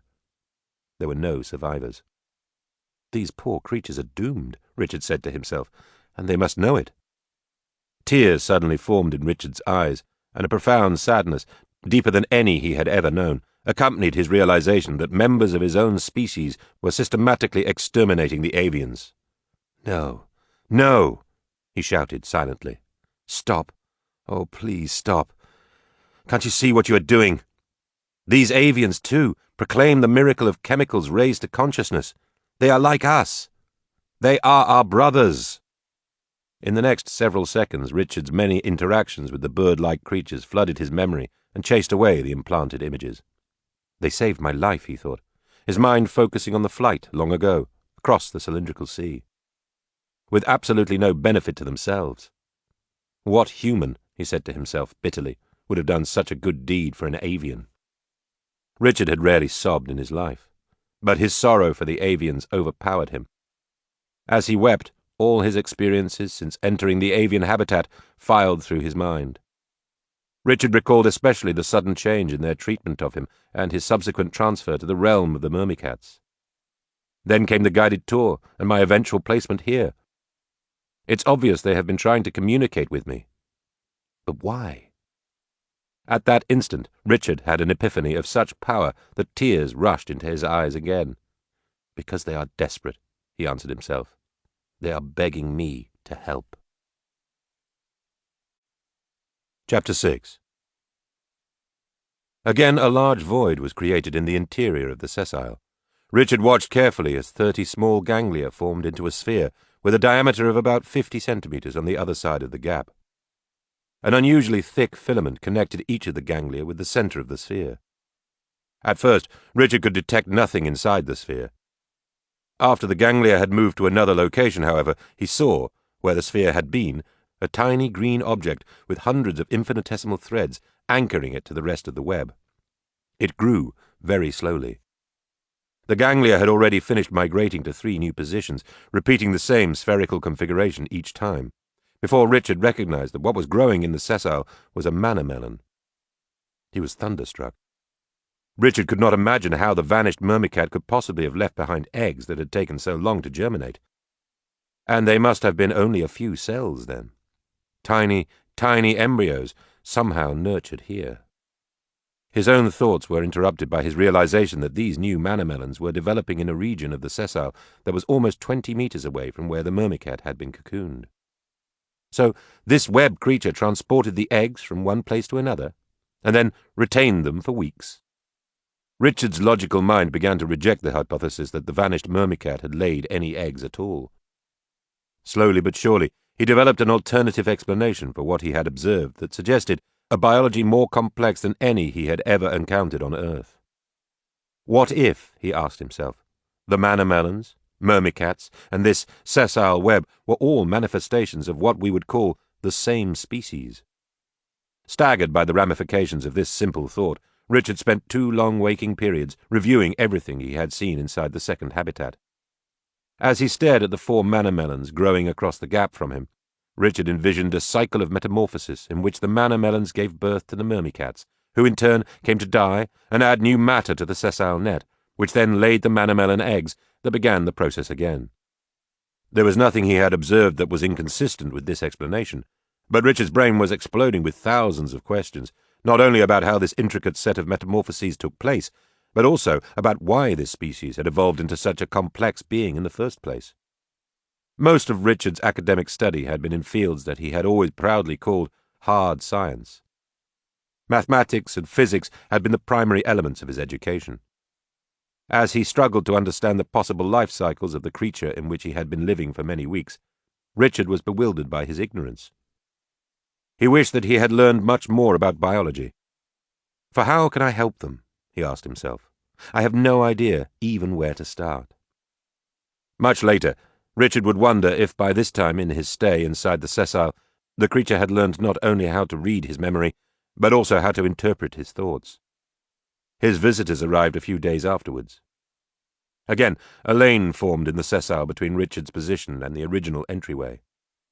4 identical myrmicats walked down the lane and gestured for Richard to join them. They were carrying his clothes. When Richard made an effort to move, his alien host did not try to restrain him. His legs were wobbly, but after dressing, Richard managed to follow the myrmicats back into the corridor deep within the brown cylinder. The large chamber had obviously been recently modified. The vast mural on its walls was not yet completed. In fact, at the same time that Richard's myrmicat teacher was pointing to specific items in the painting that had already been finished, myrmicat artists were still at work on the remainder of the mural. During Richard's early lessons in the room, as many as a dozen of the creatures were engaged in sketching or painting the other sections. Only one visit to the mural chamber was necessary for Richard to ascertain its purpose. The entire room was being created to give him information on how he could help the alien species survive. It was clear these extraterrestrials knew that they were about to be overrun and destroyed by the humans. The paintings in this room were their attempt to provide Richard with the data he might need to save them. But could he learn enough simply from the pictures? The artwork was brilliant. From time to time, Richard would suspend the activity in his left brain that was trying to interpret the messages in the paintings so that his right brain could appreciate the talent of the myrmicat artists. The creatures worked in the upright position, their back 2 legs on the floor and their 4 front legs operating together to implement the sketch or painting. They talked among themselves, apparently asking questions, but did not make so much noise that Richard was disturbed across the chamber. The entire first half of the mural was a textbook in alien biology. It proved that Richard's fundamental understanding of the strange creature was correct. There were over 100 individual paintings in the main sequence, of which 24 showed different stages in the development of the myrmicat embryo, expanding considerably the knowledge that Richard had gleaned from the sculptures inside the myrmicat cathedral. The primary panels explaining the embryological progression followed a straight line around the walls of the chamber. Above and below these main sequence pictures were supporting or supplementary frames, most of which were beyond Richard's comprehension. For example, A quartet of supporting paintings had been arranged around a picture of a manna-melon that had recently been removed from a sessile web, but had not yet begun any myrmicat development activity in its interior. Richard was certain that these 4 additional pictures were trying to give him specific information about the ambient conditions required for the germination process to begin. However, the myrmicat artists had used scenes from their home planet, illustrating the desired conditions with landscapes of fogs and lakes and their native flora and fauna to communicate the data. Richard just shook his head when the myrmicat teacher pointed at these paintings. A diagram across the top of the main sequence used suns and moons to specify time scales. Richard understood from the arrangement that the lifetime of the myrmicat manifestation of the species was very short when compared with the lifetime of the sessiles. He was unable, however, to figure out anything else the diagram was trying to convey. Richard was also somewhat confused about the numerical relationships among the different manifestations of the species. It was clear that each manna-melon resulted in a single myrmicat. There were no examples of twins shown, and that a sessile could produce many manna-melons. But what was the ratio of sessiles to myrmicats? In one frame, a large sessile was presented with a dozen different myrmicats in its interior, each in a different phase of cocooning. What was that supposed to indicate? Richard slept in a small room not far from the mural chamber. His lessons lasted 3 to 4 hours each, after which he would be fed or allowed to sleep. Sometimes, when he entered the chamber, Richard would glance over at the paintings, some still incomplete, in the second half of the mural. If that happened, the lights in the chamber would immediately be extinguished. The myrmicats wanted to be certain that Richard learned his biology first. After about 10 days, the second half of the mural was finished. Richard was stunned when he was finally allowed to see it. The renderings of the many human beings and avians were exceptionally accurate. Richard himself appeared 6 times in the paintings. With his long hair and beard, both of them more than half white, he almost didn't recognize himself. I could pass for Christ in these pictures, he joked as he wandered around the chamber. Part of the remaining mural was a historical summary of the invasion of the alien habitat by the humans. There was more detail than Richard had seen in his mental picture show while he was inside the sessile, but he did not learn anything substantively new. He was, however, again disturbed emotionally by the horrible details of the continuing massacre. The pictures also triggered an interesting question in his mind. Why had the contents of this mural not been transferred directly to him by the sessile, thereby obviating the entire effort by the myrmicat artists? Perhaps, Richard mused, the sessile is a recording device only, and is incapable of imagination. Maybe it can only show me what has already been seen by one of the myrmicats. What was left of the mural explicitly defined what the myrmicat's sessile creatures were asking Richard to do. What was left of the mural explicitly defined what the myrmicat's sessile creatures were asking Richard to do. In each of his portraits, he was wearing a large blue pack over his shoulders. The pack had 2 large pockets in the front, and 2 more in the back, each containing a manna-melon. There were 2 additional smaller pockets on the sides of the pack. One was stuffed with a silver cylindrical tube about 15 centimeters long, and the other contained 2 small leathery avian eggs. The mural showed Richard's suggested activity in an orderly sequence. He would leave the brown cylinder through an exit below the ground level, and come out in the green region on the other side of both the ring of white buildings and the thin canal. There, guided by a pair of avians, he would descend to the shore of the moat, where he would be picked up by a small submarine. The submarine would dive under the module wall, enter a large body of water, and then surface on the shore of an island with many skyscrapers. Richard smiled as he studied the mural. So, both the cylindrical sea and New York are still here, he thought. He remembered what the eagle had said about not making unnecessary changes to Rama. That means our lair may be there as well. There were many additional pictures surrounding Richard's escape sequence, some giving more details about the alien plants and animals in the green region, and others providing explicit instructions on how to operate the submarine. When Richard tried to copy what he thought was the most important of this information into his portable computer from the Newton, the myrmicat teacher suddenly seemed impatient. Richard wondered if the crisis situation had worsened. The next day, after a long nap, Richard was outfitted with his pack and ushered into the sessile chamber by his hosts. There the 4 manna-melons he had watched growing 2 weeks previously were removed from the web by the myrmicats and placed in his pack. They were quite heavy. Richard estimated that they weighed 20 kilograms altogether. Another myrmicat then used an instrument similar to a large scissors to remove from the sessile a cylindrical volume containing 4 ganglia and their associated filaments. This sessile material was placed in a silver tube and inserted in one of Richard's smaller side pockets. The avian eggs were the last elements to be loaded. Richard took a deep breath. This must be goodbye, he thought as the myrmicats pointed down the corridor. For some reason, he remembered Nai Watanabe's insistence that the Thai greeting called the Y, a small bow with hands clasped together in front of the upper chest, was a universal sign of respect. Smiling to himself, Richard performed a Y to the half-dozen myrmicats surrounding him. To his astonishment, each of them placed its 4 forward legs together in pairs in front of its underbelly and made a slight bow in his direction. The deep basement of the brown cylinder was obviously uninhabited. After leaving the sessile chamber, Richard and his guide had first passed many other myrmicats, especially in the vicinity of the atrium. But once they had entered the ramp that descended to the basement, they had never encountered even a single myrmicat. Richard's guide dispatched a leggy in front of them. It raced along the final narrow tunnel and through the vault-like emergency exit into the green region.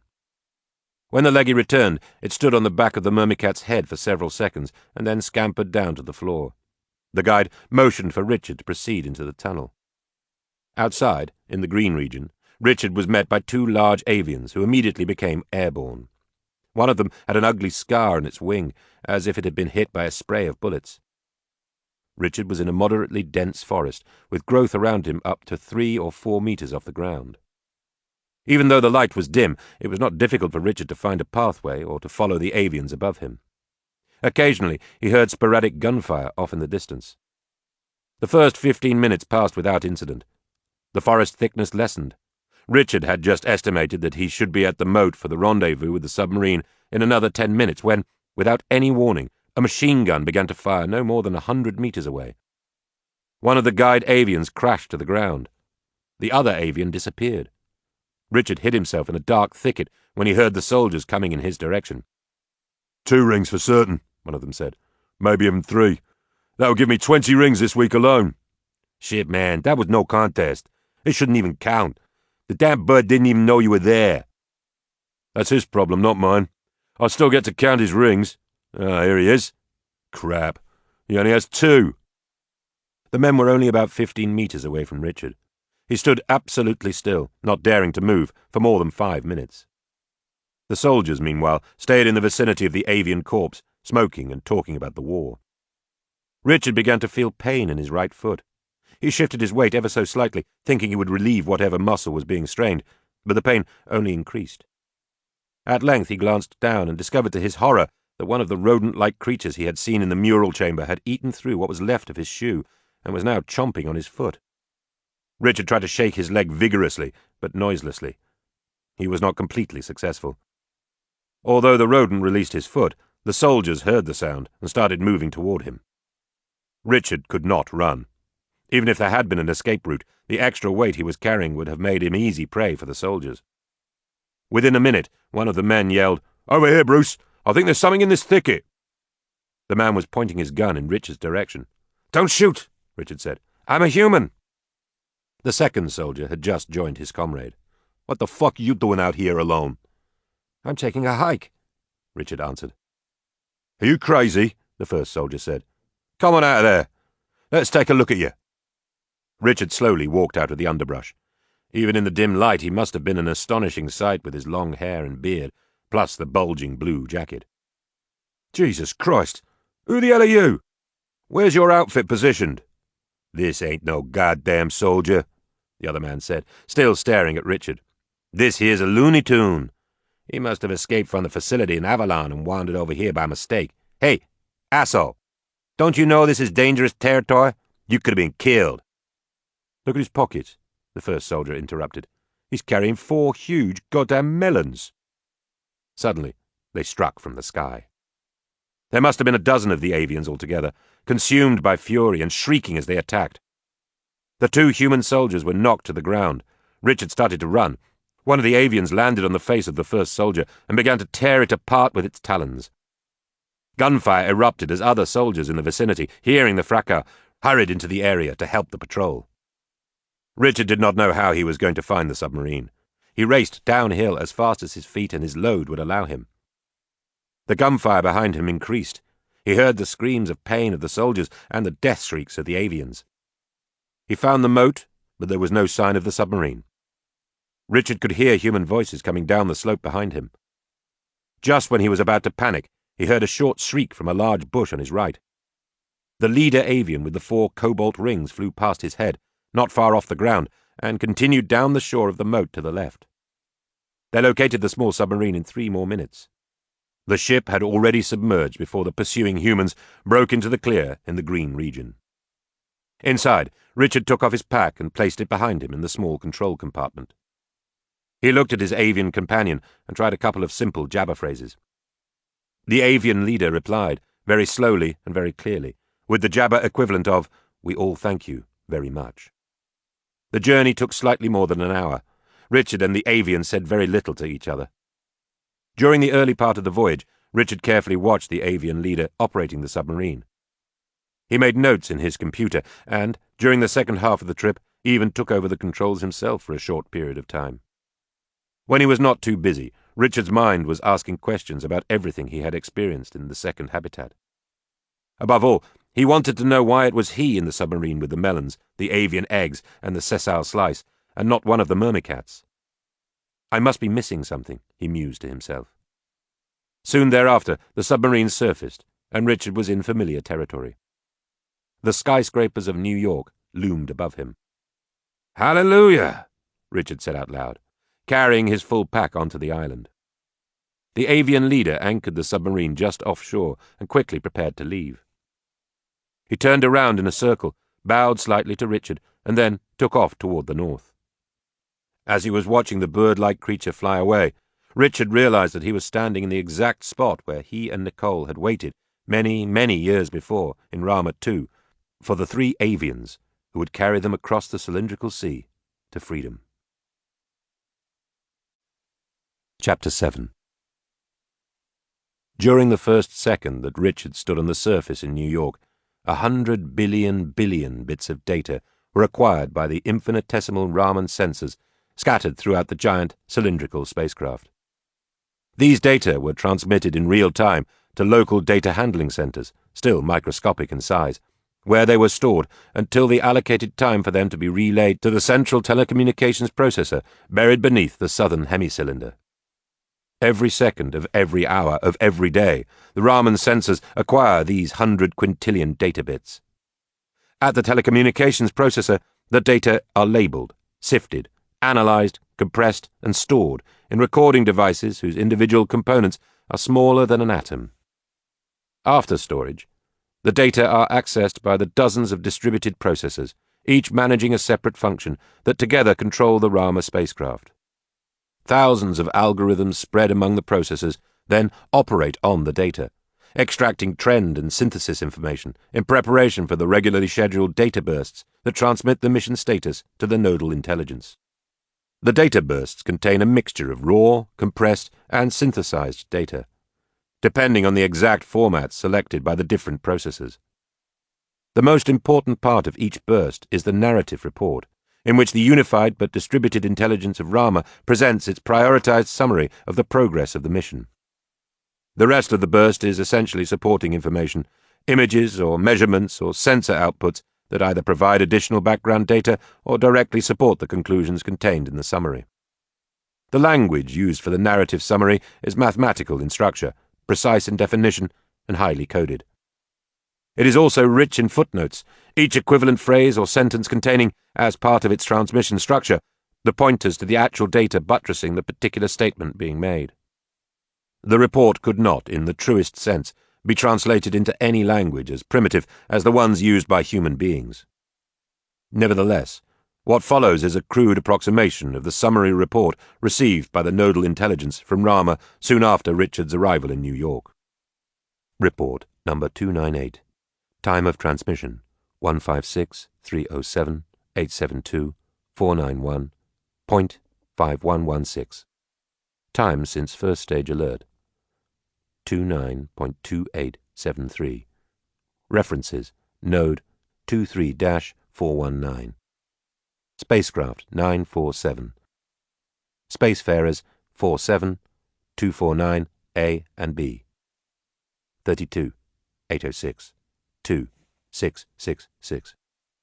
During the last interval, the humans, spacefarer number 32806, have continued to wage a successful war against the avian-sessile symbiotic pair, number 47249-A and B. The humans now control almost all the interior of the avian-sessile habitat, including the upper portion of the brown cylinder where the avians formerly lived. The avians have fought courageously but vainly against the human invasion. They have been killed unmercifully, and less than 100 of them now remain. Thus far the humans have not breached the integrity of the sessile domain. They have, however, found the elevator shafts leading to the lower parts of the brown cylinder. The humans are currently developing plans for an attack on the sessile layer. The sessiles are a defenseless species. There are no weapons of any kind in their domain. Even their mobile form, which has the physical dexterity to use weapons, is essentially non-violent. To protect themselves from what they fear will be an inevitable invasion by the humans, the sessiles have directed the mobile myrmicats to build fortresses surrounding the 4 oldest and most developed of their species. Meanwhile, no more manna melons are being allowed to germinate, and those myrmicats not involved in the construction process are cocooning early. If the humans delay their attack several more intervals, as seems likely, it is possible they will encounter only a few myrmicats during their invasion. The human habitat continues to be dominated by individuals with characteristics decidedly different from the human contingent observed inside Rama 2 and at the Node. The focus of the current human leaders is the retention of personal power, without serious consideration of the welfare of the colony. Despite both the video message and the presence of messenger humans in their group, these leaders must not believe they are actually being watched, for their behavior in no way reflects the possible existence of a set of values or ethical laws that supersedes their own dominion. The humans have continued to prosecute the war against the avian sessiles, primarily because it distracts attention from the other problems in their colony, including the human-initiated environmental degradation and the recent precipitous decline in living standards. The human leaders, and indeed most of the colonists, have shown no remorse whatsoever over the destruction and possible extermination of the avians. The human family that remained for over a year at the Node no longer has any significant impact on the affairs of the colony. The woman who was the primary messenger is still imprisoned, essentially because she opposes the actions of the existing leaders, and is in danger of being executed. Her husband has been living with the avians and sessiles and is now a critical component in their attempt to survive the human onslaught. The children are not yet mature enough to be a major factor in the human colony. Very recently, the husband escaped from the sessile domain to the island in the middle of the spacecraft. He carried both avian and sessile embryos with him. He is currently located in a familiar environment, and therefore should be able both to survive and to nurture the young of the other species. His successful escape may have been at least partly due to the non-invasive intercession that began at the time of the first stage alert. The intercession signals almost certainly played a role in the decision by the sessiles to trust their embryos to a human being. There is no evidence, however, that the intercession transmissions have affected the behavior of any of the humans.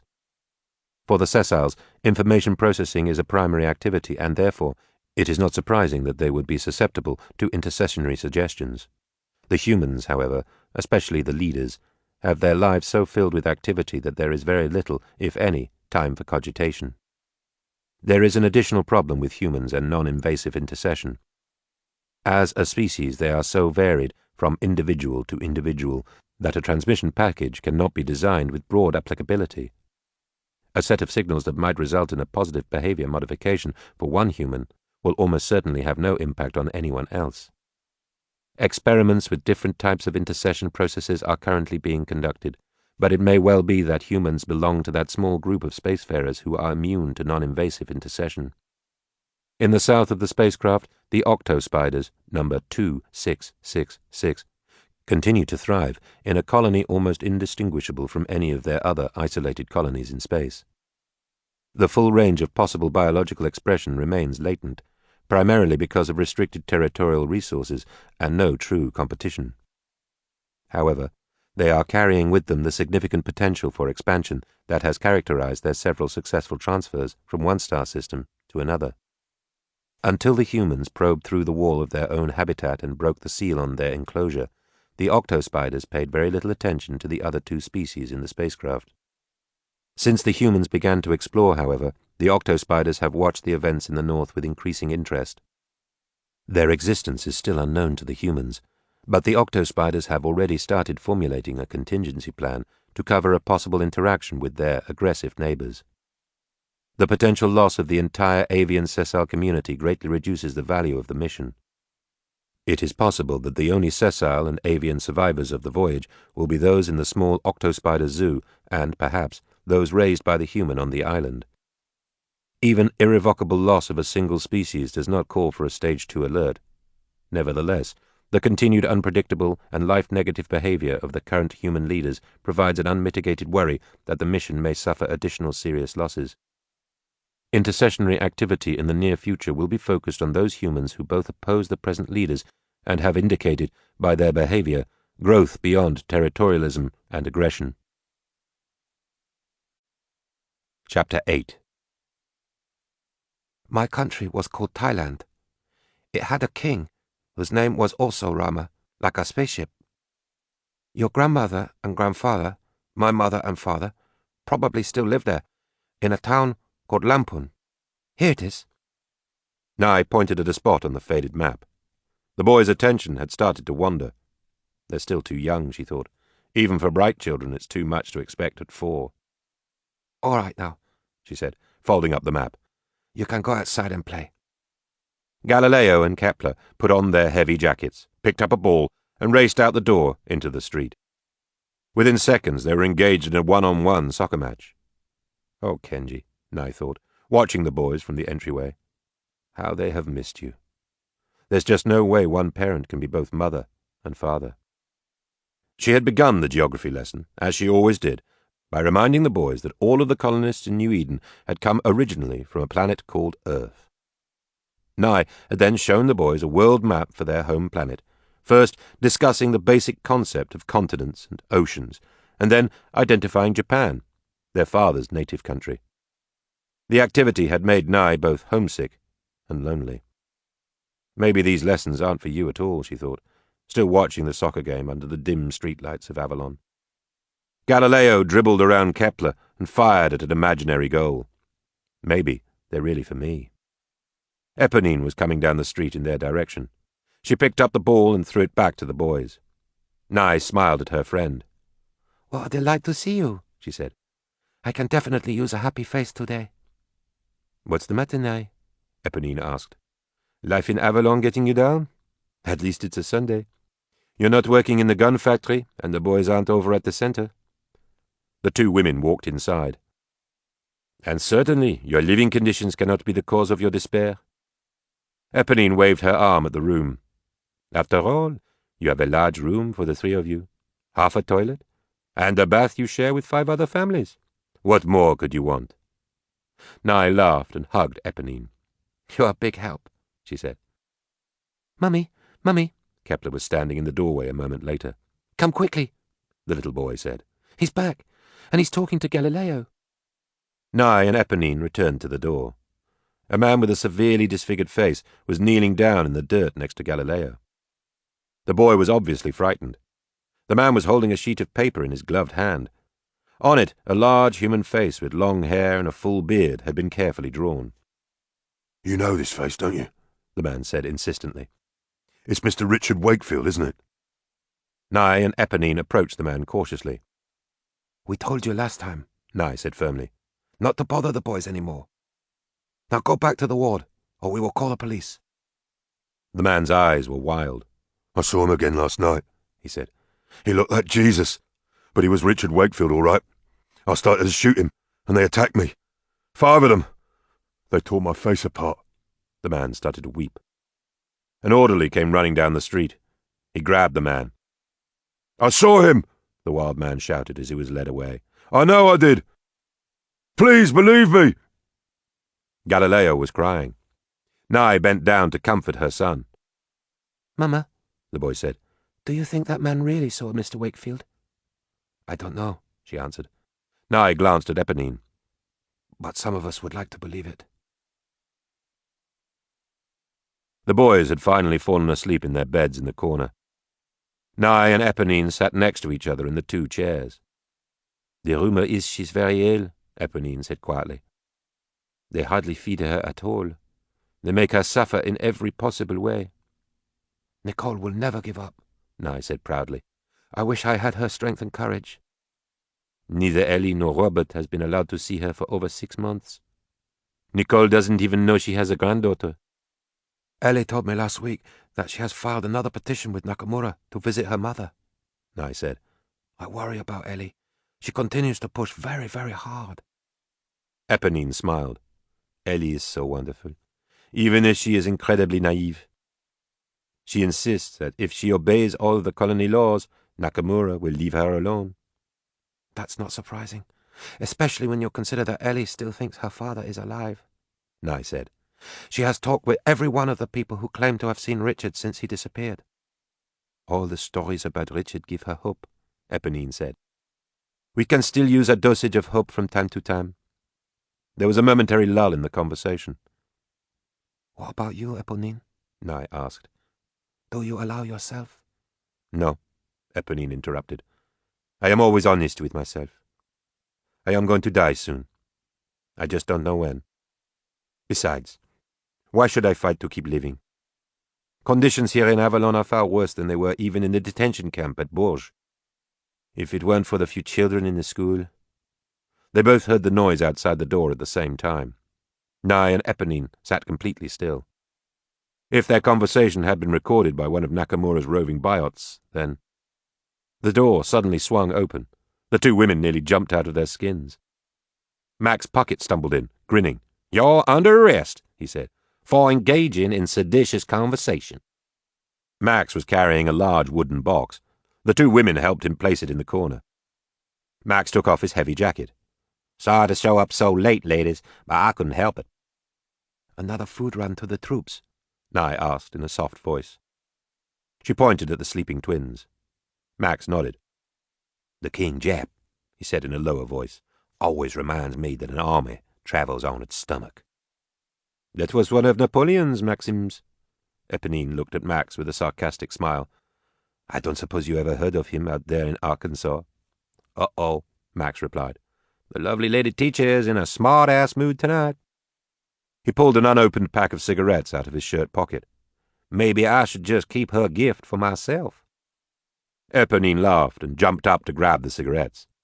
After a short mock struggle, Max surrendered them to her.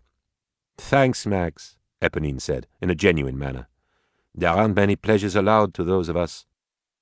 Now look here, Max said, still grinning. I didn't come all the way out here to listen to you feeling sorry for yourself. I stopped in Avalon to be inspired by your beautiful face. If you're going to be depressed, I'll just take my corn and tomatoes. Corn and tomatoes! Nye and Eponine exclaimed in unison. The women ran over to the box. The children haven't had any fresh produce in weeks, Nye said excitedly, as Max opened the box with a steel bar. Be very, very careful with these, Max said seriously. You know that what I am doing is absolutely illegal.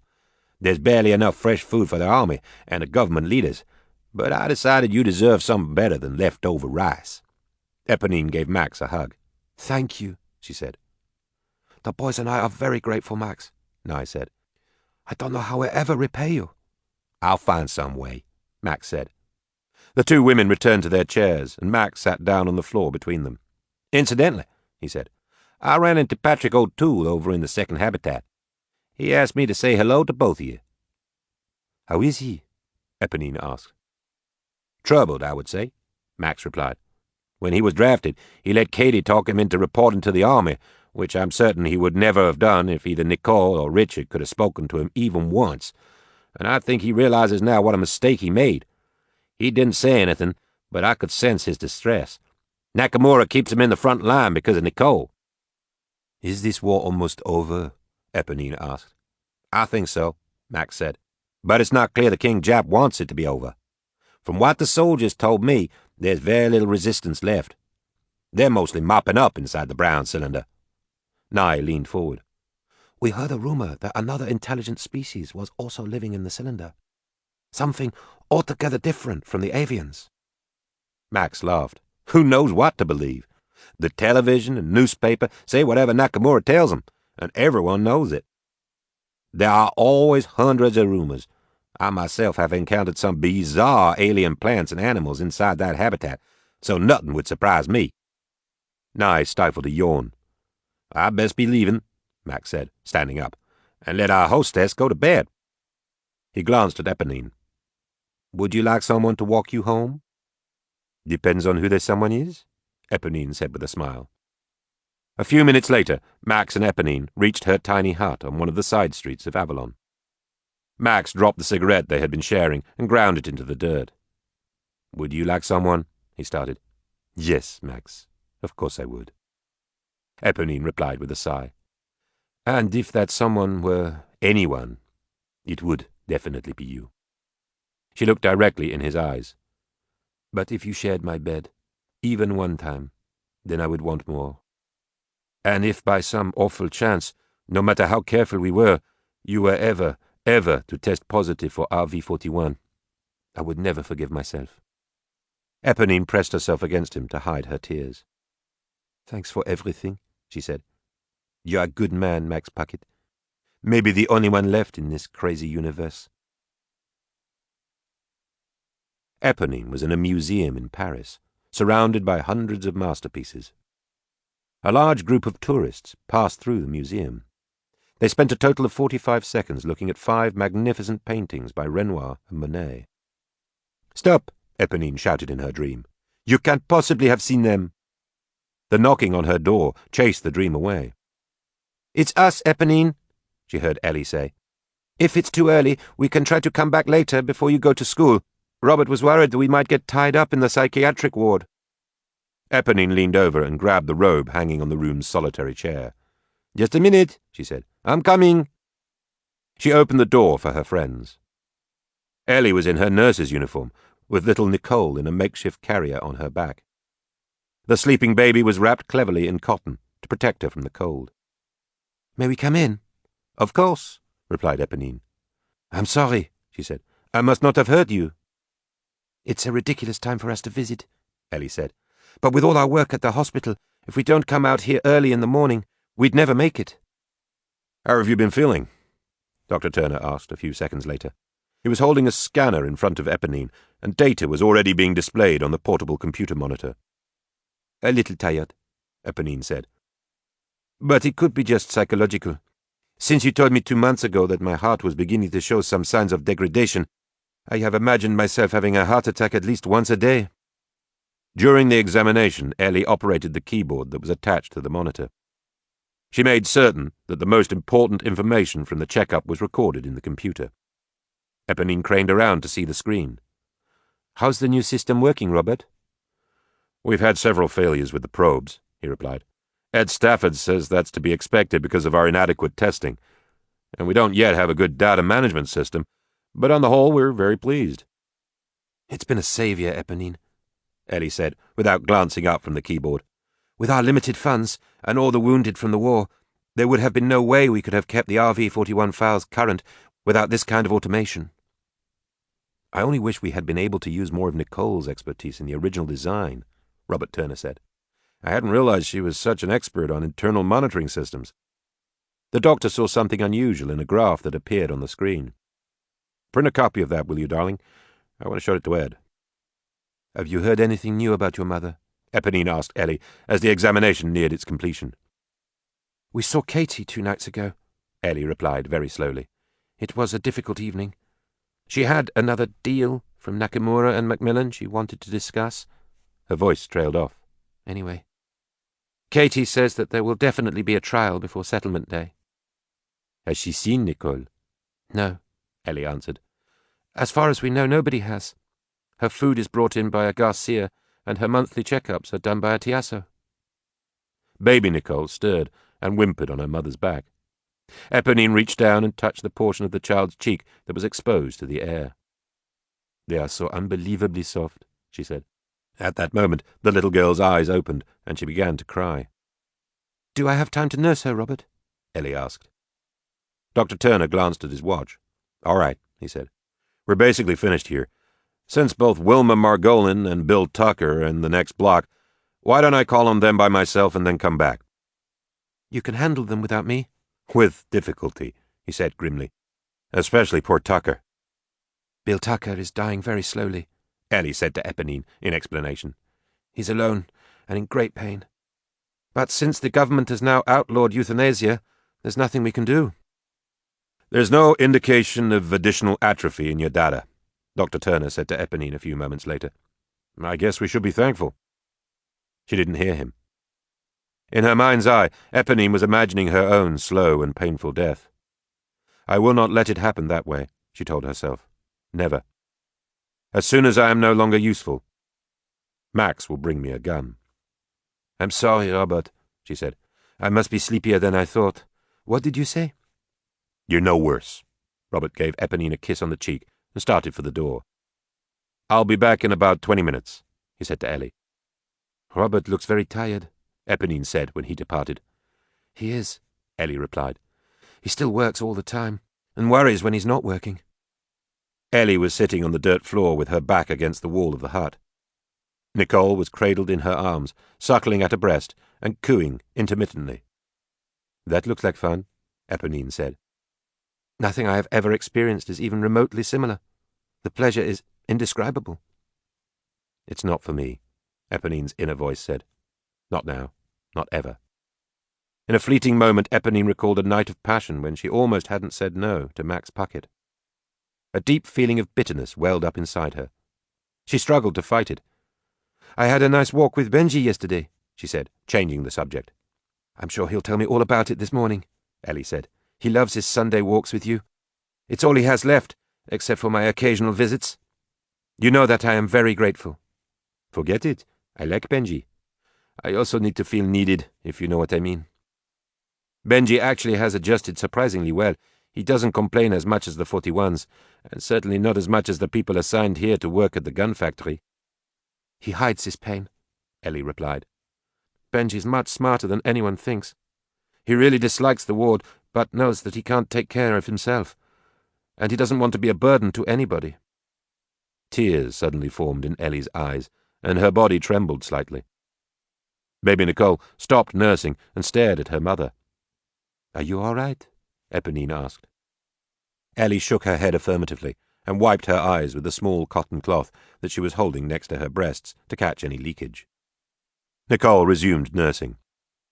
Suffering is difficult enough to watch, Ellie said. Unnecessary suffering tears your heart out. The guard looked carefully at their identification papers and handed them to another uniformed man sitting behind him at a computer console. The second man made an entry into the computer and returned the documents to the guard. Why, Ellie said, when they were out of earshot, does that man stare at our photographs every single day? He must have passed us through the checkpoint personally 12 times in the last month.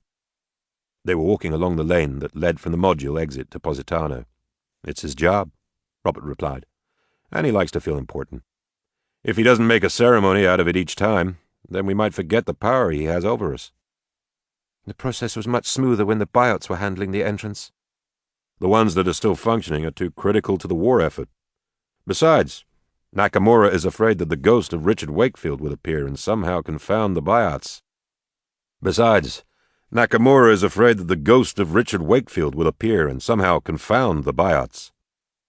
They walked in silence for several seconds. You don't think my father is still alive, do you, darling? No, dear, Robert answered after a short hesitation. He was surprised by the directness of the question. But even though I don't think he's alive, I still hope that he is. Robert and Ellie finally reached the outskirts of Positano. A few new houses, European in style, lined the lane that sloped gently down into the heart of the village. By the way, Ellie, Robert said, talking about your father reminds me of something I wanted to discuss with you. Do you remember that project I was telling you about? The one that Ed Stafford is doing? Ellie shook her head. He's trying to classify and categorize the entire colony in terms of general genetic groupings. He thinks that such classifications, even though they are completely arbitrary, may offer clues about which individuals are likely to have which diseases. I don't completely agree with his approach. It seems too forced and numerical, rather than medical. But parallel studies have been done on Earth, and they showed that people with similar genes do indeed have similar disease tendencies. Ellie stopped walking and looked at her husband quizzically. Why do you want to discuss this with me? Robert laughed. Yes, he said. I'm coming to that. Anyway, Ed defined a difference matrix, a numerical method of measuring how different any two individuals are, using the way in which the 4 basic amino acids are chained in the genome, and then, as a test, divided all the citizens of New Eden into groups. Now, the metric didn't really mean anything. Robert Turner, Ellie interrupted. She was laughing. Will you please get to the point? What are you trying to tell me? Well, it's weird, he said. We don't quite know what to make of it. When Ed made his first classification structure, 2 of the people tested did not belong to any group. By fiddling with the definitions of the categories, he was eventually able to define a quantitative spread that covered one of them. But the amino acid chaining structure of the final person was so different from every other person in New Eden that she couldn't be placed into any of the groups.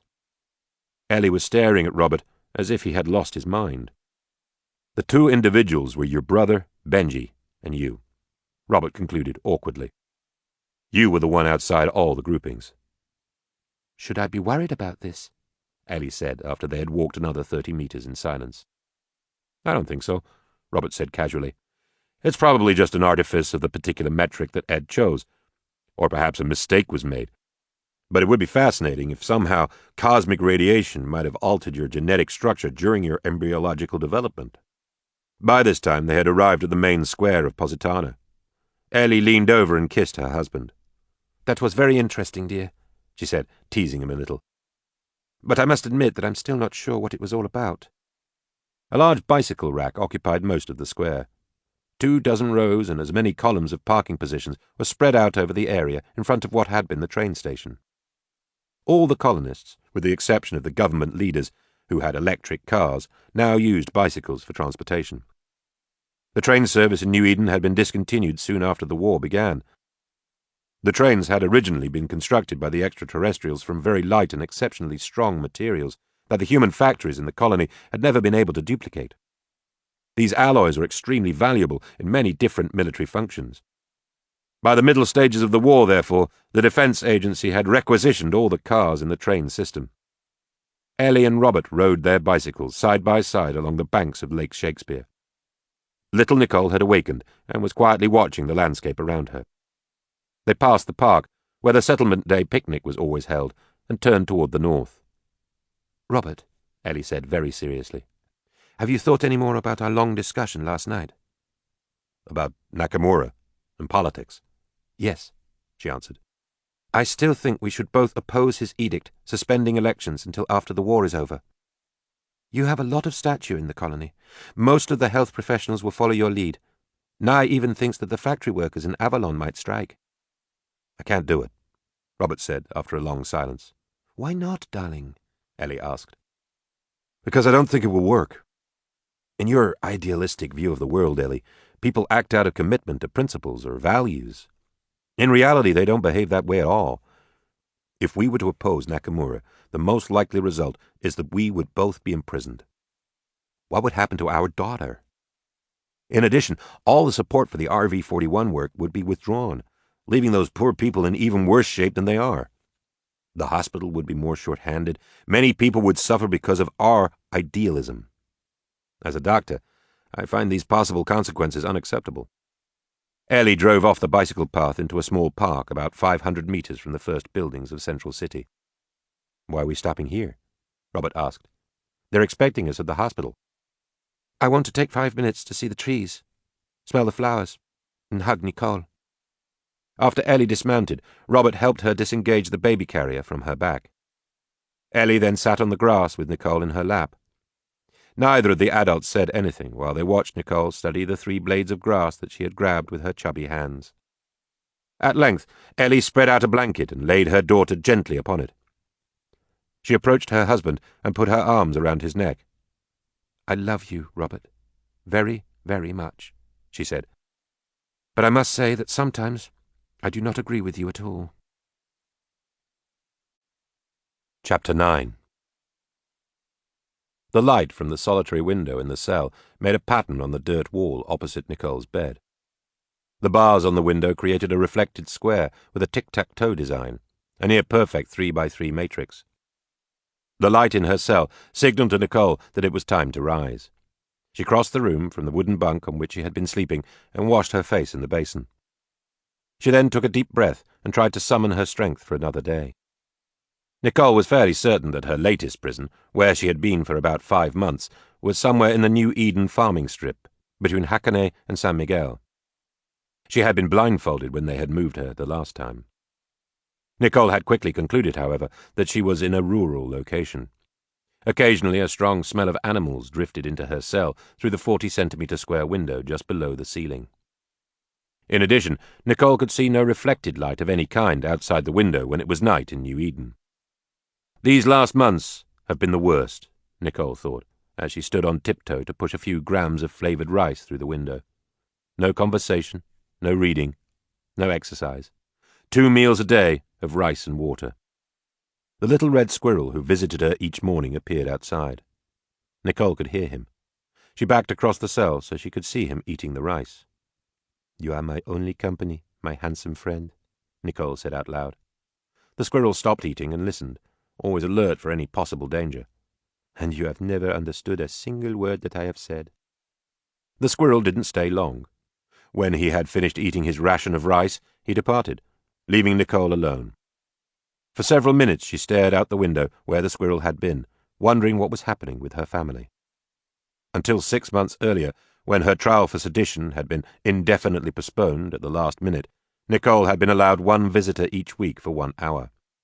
Even though the conversation had been chaperoned by a guard, and any discussion of politics or current events had been strictly prohibited, she had eagerly awaited those weekly sessions with Ellie or Patrick. Usually it had been Ellie who had come. From some very carefully worded statements by both her children, Nicole had deduced that Patrick was involved in some kind of government work and was only available at limited times. Nicole had been first angry and then depressed when she had learned that Benji had been institutionalized and would not be permitted to see her. Ellie had tried to assure her mother that Benji was all right, considering the circumstances. There had been very little discussion of Katie.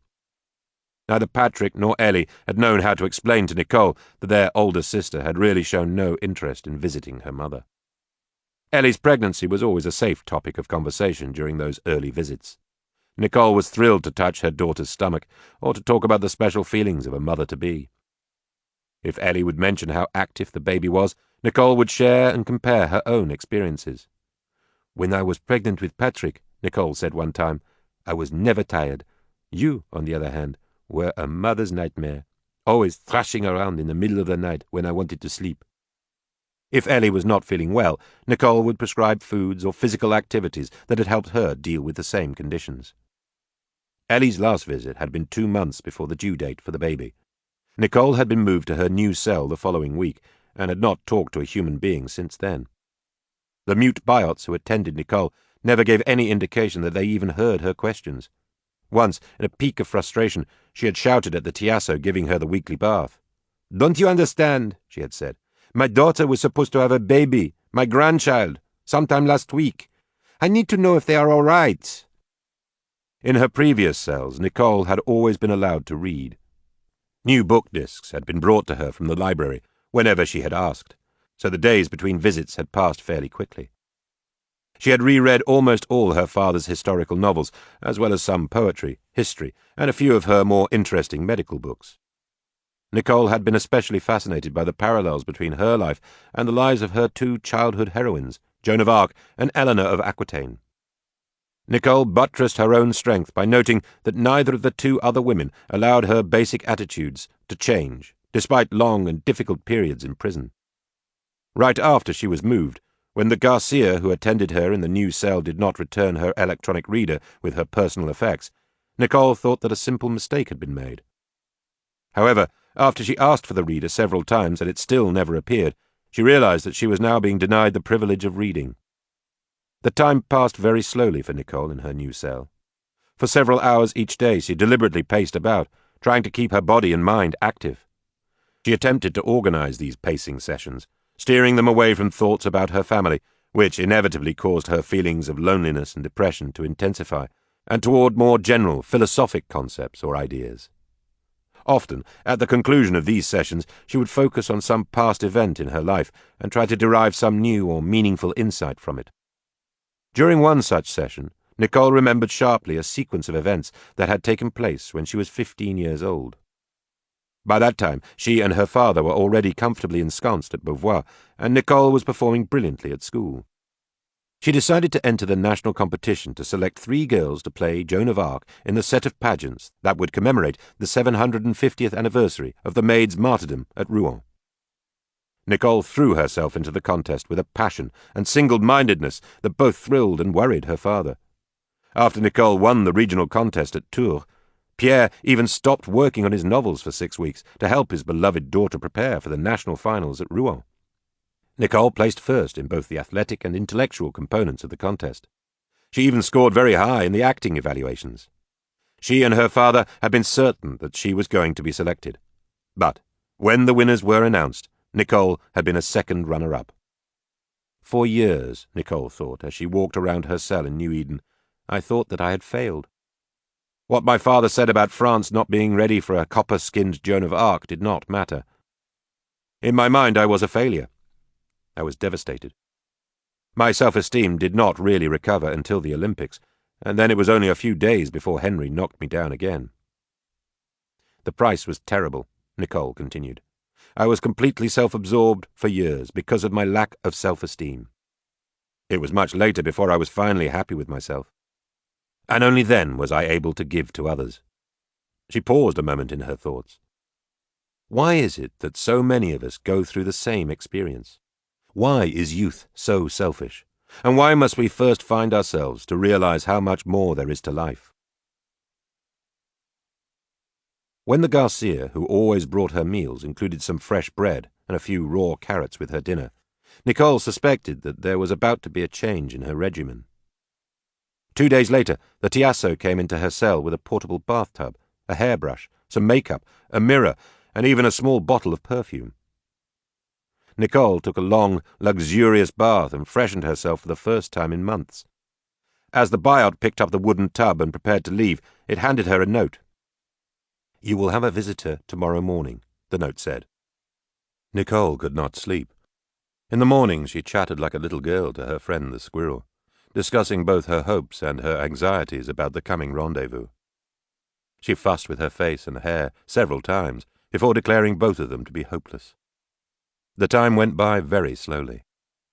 At long last, just before lunch, she heard human footsteps coming down the corridor toward her cell. Nicole rushed forward expectantly. "Katie!" she yelled when she saw her daughter walking around the final corridor. "Hello, Mother," Katie said, unlocking the door and entering the cell. The 2 women hugged for many seconds. Nicole did not try to restrain the tears that were pouring from her eyes. They sat on Nicole's bed, the only furniture in the cell, and talked amiably for several minutes about the family. Katie informed Nicole that she had a new granddaughter. "Nicole Desjardins Turner," she said. "You should be very proud." And then pulled out about 20 photographs. The pictures included recent snapshots of the baby with her parents, Ellie and Benji together in a park somewhere, Patrick in a uniform, and even a couple of Katie in an evening dress. Nicole studied them, one by one, her eyes brimming repeatedly. "Oh, Katie," she exclaimed several times. When she was finished, Nicole thanked her daughter profusely for having brought the photographs. "You can have them, Mother," Katie said, standing up and walking over to the window. She opened her purse and pulled out cigarettes and a lighter. "Darling," Nicole said hesitantly, "would you please not smoke in here? The ventilation is terrible. I would smell it for weeks." Katie stared at her mother for a few seconds and then placed her cigarettes and lighter back in her purse. At that moment a pair of Garcias arrived outside the cell with a table and 2 chairs. "What's this?" Nicole asked. Katie smiled. "We're going to have lunch together," she said. "I've had something special prepared for the occasion. Chicken in a mushroom and wine sauce." The food, which smelled divine, was soon carried into the cell by a third Garcia and placed on the covered table beside the fine china and silver. There was even a bottle of wine and 2 crystal glasses. It was difficult for Nicole to remember her manners. The chicken was so delicious, the mushrooms so tender, that she ate her meal without talking. Every so often, when she took a swallow of the wine, Nicole would murmur, or "This is fantastic." But she basically said nothing until her plate was completely clean. Katie, who had become a very light eater, nibbled at her food and watched her mother. When Nicole was finished, Katie called in a Garcia to take away the dishes and bring some coffee. Nicole had not had a good cup of coffee for almost 2 years. "So, Katie," Nicole said with a warm smile after thanking her for the meal, "how about you? What are you doing with yourself?" Katie laughed coarsely. "Same old shit," she said. "I'm now director of entertainment for the whole Vegas resort. I book all the acts into the clubs. Business is great, even though—" Katie caught herself, remembering that her mother knew nothing of the war in the second habitat. "Have you found a man who can appreciate all your attributes?" Nicole asked tactfully. "Not one who will stay around." Katie was self-conscious about her answer, and suddenly became agitated. "Look, Mother," she said, leaning across the table, "I didn't come here to discuss my love life. I have a proposition for you. Or rather, the family has a proposition for you that we all support." Nicole looked at her daughter with a puzzled frown. She noticed for the first time that Katie had aged considerably in the 2 years since she had last seen her. "I don't understand," Nicole said. "What kind of a proposition?" "Well, as you may know, the government has been preparing its case against you for some time. They are now ready to go to trial. The charge, of course, is sedition, which carries a mandatory death penalty. The prosecutor has told us that the evidence against you is overwhelming, and that you are certain to be convicted. However, because of your past services to the colony, if you will plead guilty to the lesser charge of involuntary sedition, he will drop—" "But I am not guilty of anything," Nicole said firmly. "I know that, Mother," Katie replied with a trace of impatience. "But we, Ellie, Patrick, and I, all agree that there is a high likelihood that you will be convicted. The prosecutor has promised us that if you will simply plead guilty to the reduced charge, you will be moved immediately to nicer surroundings and allowed to visit with your family, including your new granddaughter. He even hinted that he might intercede with the authorities to allow Benji to live with Robert and Ellie." Nicole was in turmoil. "And all of you think that I should accept this plea bargain and acknowledge my guilt, even though I have steadfastly proclaimed my innocence since the moment I was arrested?" Katie nodded. "We don't want you to die," she said, "especially for no reason." "For no reason?" Nicole's eyes suddenly flashed. "You think I would be dying for no reason?" She pushed away from the table, stood up, and paced around the cell. "I would be dying for justice," Nicole said, more to herself than to Katie. "In my mind, at least, even if there is not a single soul anywhere else in the universe who can understand it." "But, Mother," Katie now interjected, "what purpose would it serve? Your children and granddaughter would be deprived forever of your company. Benji would remain in that foul institution." "So now, here's the deal," Nicole interrupted, her voice rising. "A more insidious version of Faust's pact with the devil. Abandon your principles, Nicole, and acknowledge your guilt, even though you have not transgressed at all. And do not sell your soul for mere personal earthly reward. No, that would be too easy to reject. You are asked to take the deal because your family will benefit. Can there be any possible appeal to a mother that is more likely to sway her?" Nicole's eyes were on fire. Katie reached into her purse, pulled out a cigarette, and lit it with a trembling hand. "And who is it that comes to me with such a proposition?" Nicole continued. She was now shouting. "Who brings me delicious food and wine and pictures of my family to soften me up for the self-inflicted knife that will surely kill me with much more pain than any electric chair? Why, it is my own daughter, the beloved issue of my womb." Nicole suddenly moved forward and grabbed Katie. "Do not play Judas for them, Katie," Nicole said, shaking her frightened daughter. "You are so much better than that. In time, if they convict and execute me on these specious charges, you will appreciate what I am doing." Katie freed herself from her mother's grasp and staggered backward. She took a drag from her cigarette. "This is bullshit, Mother," she said a moment later. "Total bullshit. You're just being your usual self-righteous... Look, I came here to help you, to offer you a chance to go on living. Why can't you listen to someone else just one time in your goddamn life?" Nicole stared at Katie for several seconds. Her voice was softer when she spoke again. I have been listening to you, Katie, and I do not like what I have heard. I have also been watching you. I don't think for a moment that you came here today to help me. That would be completely inconsistent with what I have seen of your character these last few years. There must be something in all this for you. Nor do I believe that you in any way represent Ellie and Patrick. If that were the case, they would have come with you. I must confess that for a while earlier I was confused and feeling that perhaps I was causing too much pain for all my children. But in these last few minutes I have seen what is going on here very clearly. Katie, my dear Katie.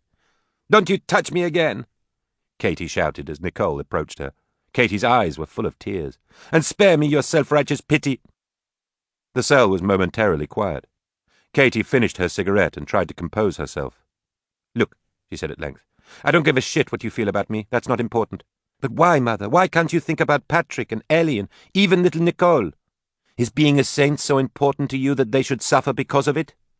In time, Nicole replied. They will understand. In time, Katie said angrily. You'll be dead. In a very short time. Do you realize that the moment I walk out of here and tell Nakamura that there's no deal, the date for your trial will be set? And that you have no chance at all? Absolutely no fucking chance? You cannot scare me, Katie. I cannot scare you, I cannot touch you, I cannot even appeal to your judgment. Like all good saints, you listen to your own voices. Katie took a deep breath. Then I guess this is it. Goodbye, Mother. Despite herself, fresh tears appeared in Katie's eyes. Nicole wept openly. Goodbye, Katie, she said. I love you. Chapter 10. The defense may now make its closing statement. Nicole rose from her chair and walked around the table. She was surprised that she was so tired. The 2 years in prison had definitely diminished her legendary stamina.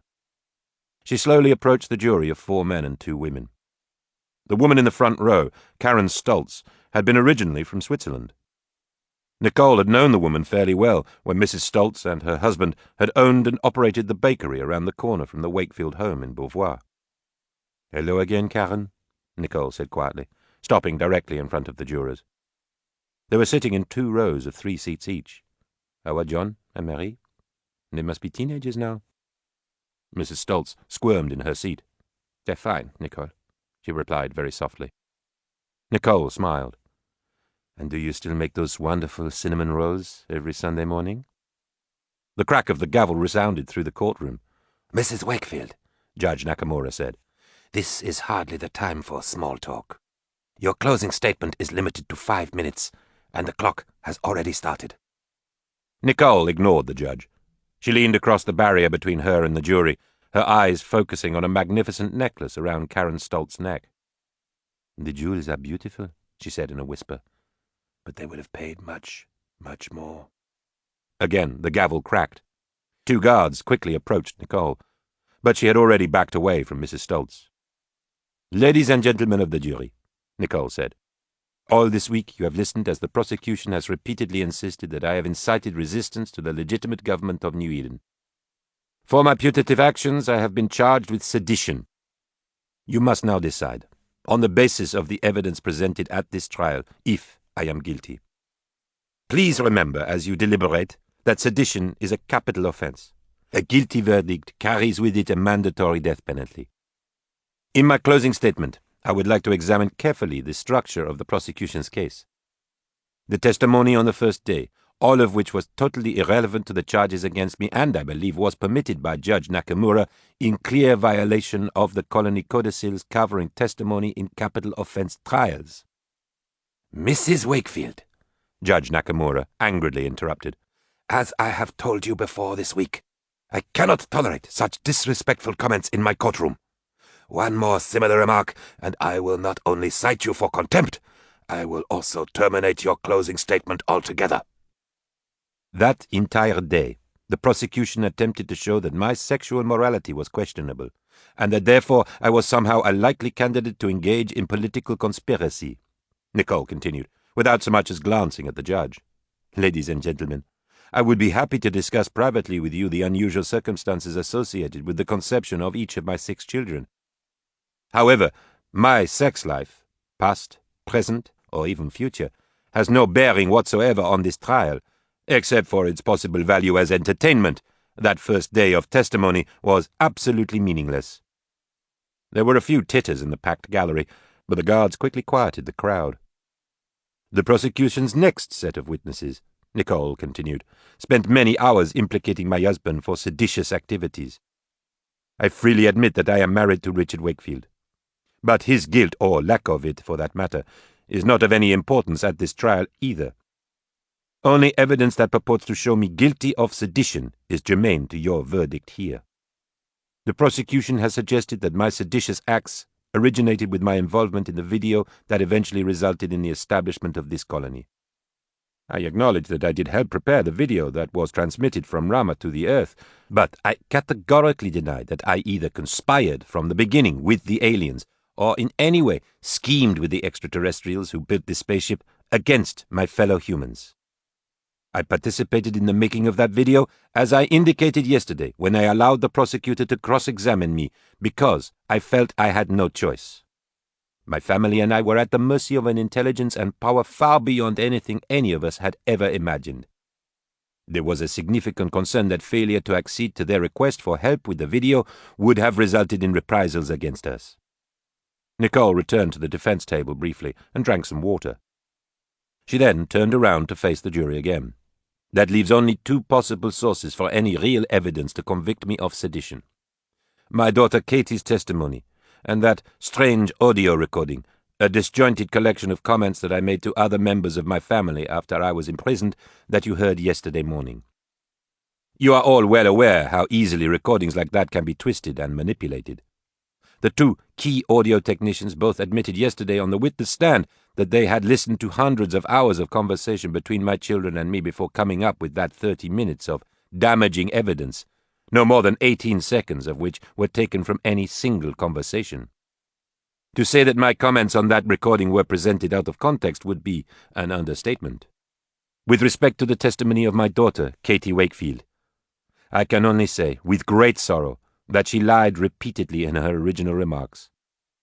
I have not ever had any knowledge of my husband Richard's supposedly illegal activities, and I have certainly never supported him in them. You recall that under cross-examination by me, Katie became confused about the facts and ultimately repudiated her earlier testimony before collapsing on the witness stand. The judge has advised you that my daughter has recently been in fragile mental health, and that you should ignore the comments she made under emotional duress during my questioning.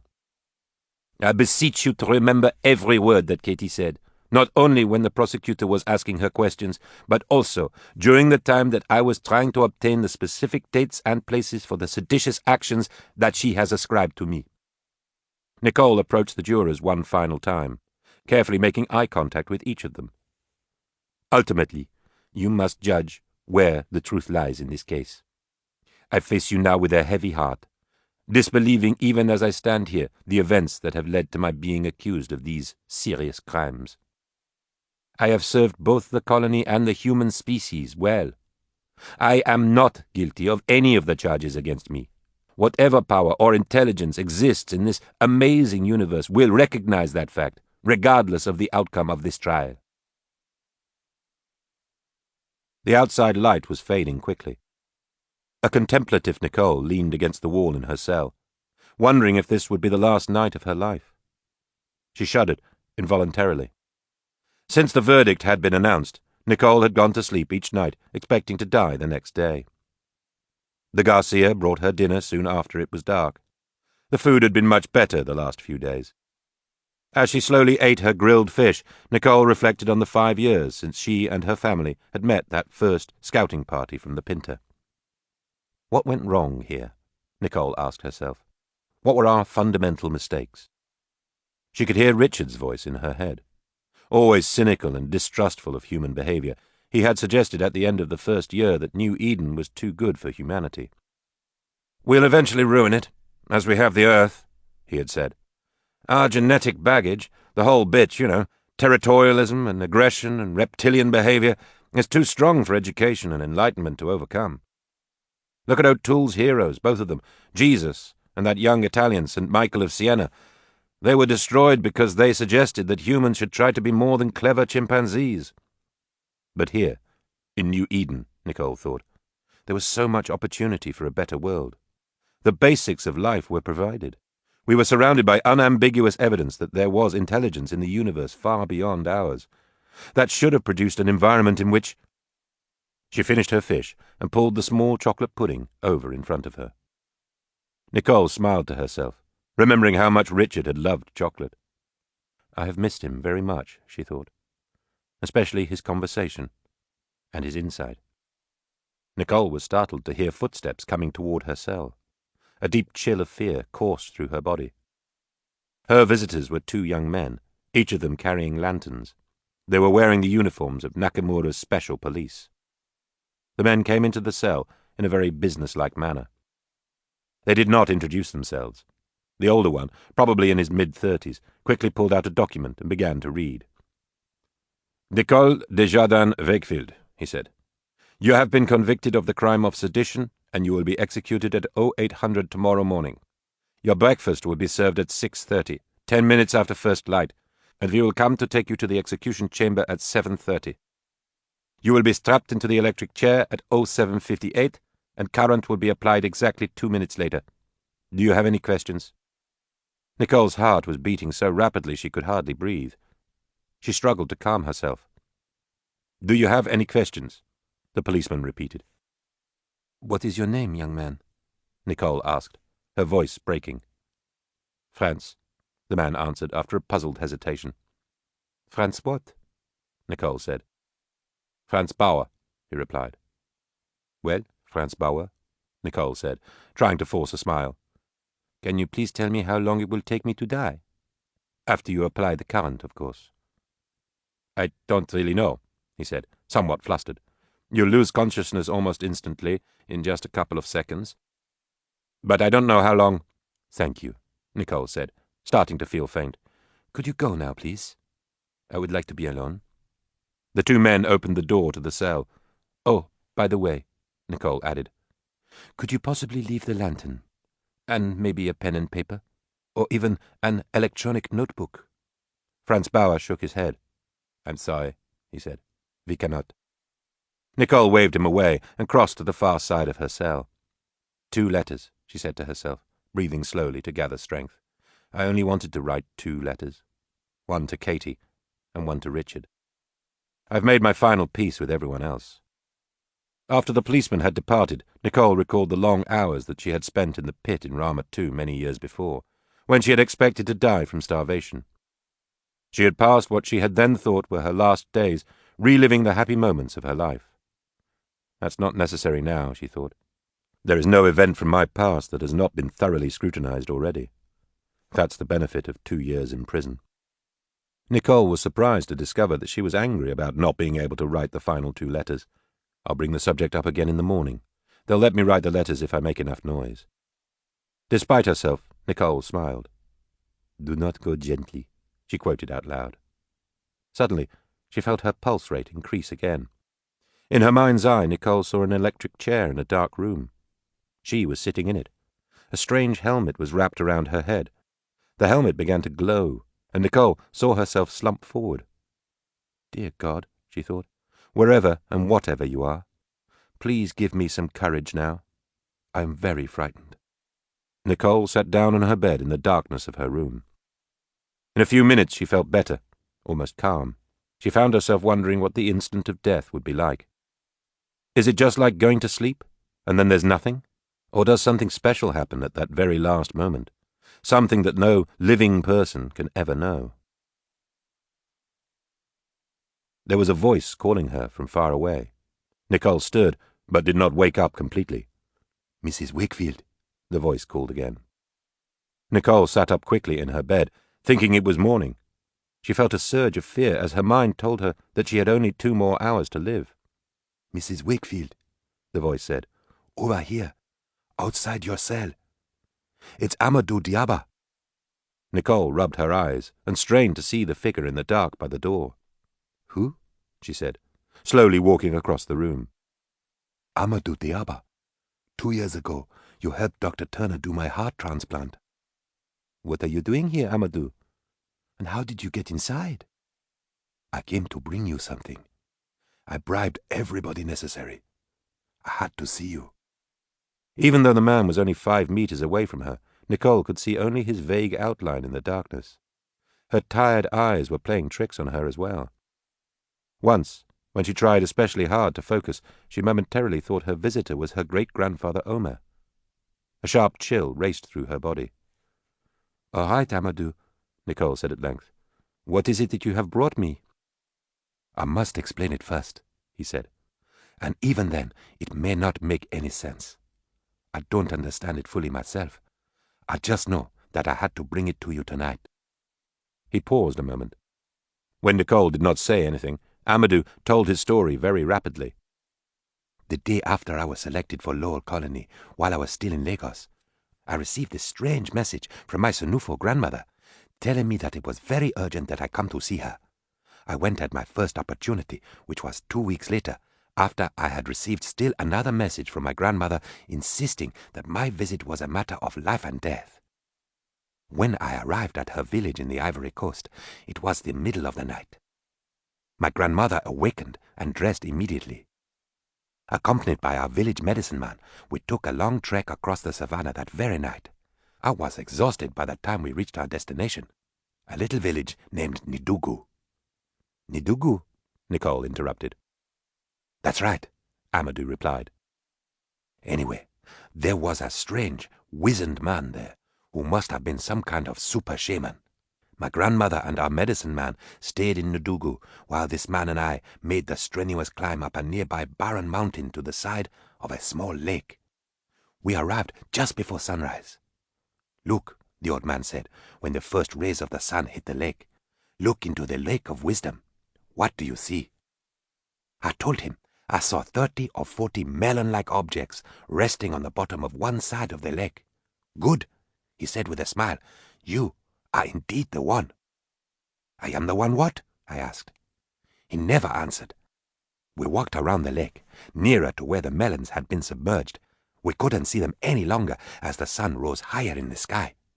And the super shaman pulled out a small vial. He dipped it into the water, put a cap on it, and handed it to me. He also gave me a small stone, which looked and was shaped like the melon-like objects on the bottom of the lake. 'These are the most important gifts you will ever receive,' he said. 'Why?' I said. A few seconds later, his eyes became completely white, and he fell into a trance, chanting in rhythmic Senufu. He danced for several minutes, and then suddenly jumped into the cold lake for a swim. 'Wait a minute,' I shouted. 'What shall I do with your gifts?' 'Take them with you everywhere,' he said. 'You will know the time to use them.'" Nicole thought that the beating of her heart was so loud that even Amadou could hear it. She extended her arm through the bars of her cell and touched his shoulder. "And last night," she said, "a voice in a dream, or maybe it wasn't a dream after all, told you to bring the vial and the stone to me tonight." "Exactly," Amadou said. He paused. "How did you know?" Nicole did not answer. She could not speak. Her entire body was trembling.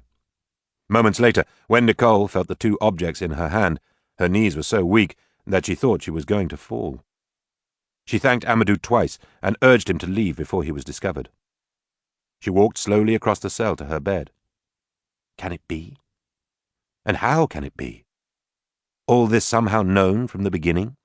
Manna melons on the earth? Nicole's system was overloaded. I have lost control, she thought, and I have not even drunk from the vial yet. Just holding the vial and the stone reminded Nicole vividly of the incredible vision she had experienced at the bottom of the pit in Rama 2. Nicole opened the vial. She took 2 deep breaths and swallowed its contents hurriedly. At first she thought nothing was happening. The blackness all around her did not seem to change. Then, suddenly, a great orange ball formed in the middle of the cell. It exploded, spreading color all across the darkness. A red ball followed, then a purple one. While Nicole was recoiling from the brilliance of the purple explosion, she heard a loud laugh outside her window. She glanced in that direction. The cell disappeared. Nicole was outside in a field. It was dark, but she could still see outlines of objects. Off in the distance, Nicole heard the laugh again. Amadou, she called in her mind. Nicole raced across the field at blinding speed. She was catching the man. As she drew closer, his face changed. It was not Amadou at all. It was Omer. He laughed again, and Nicole stopped. "Renata," he called. His face was growing. Larger, ever larger. It was as big as a car, then as big as a house. His laughter was deafening. Omer's face was a huge balloon, rising high, ever higher into the dark night. He laughed once more, and his balloon face exploded, showering Nicole with water. She was drenched. She was submerged, swimming underneath the water. When Nicole surfaced, she was in the oasis pond in the Ivory Coast, where, as a 7-year-old girl, she had confronted the lioness during the Poro. The same lioness was prowling the perimeter of the pond. Nicole was a little girl again.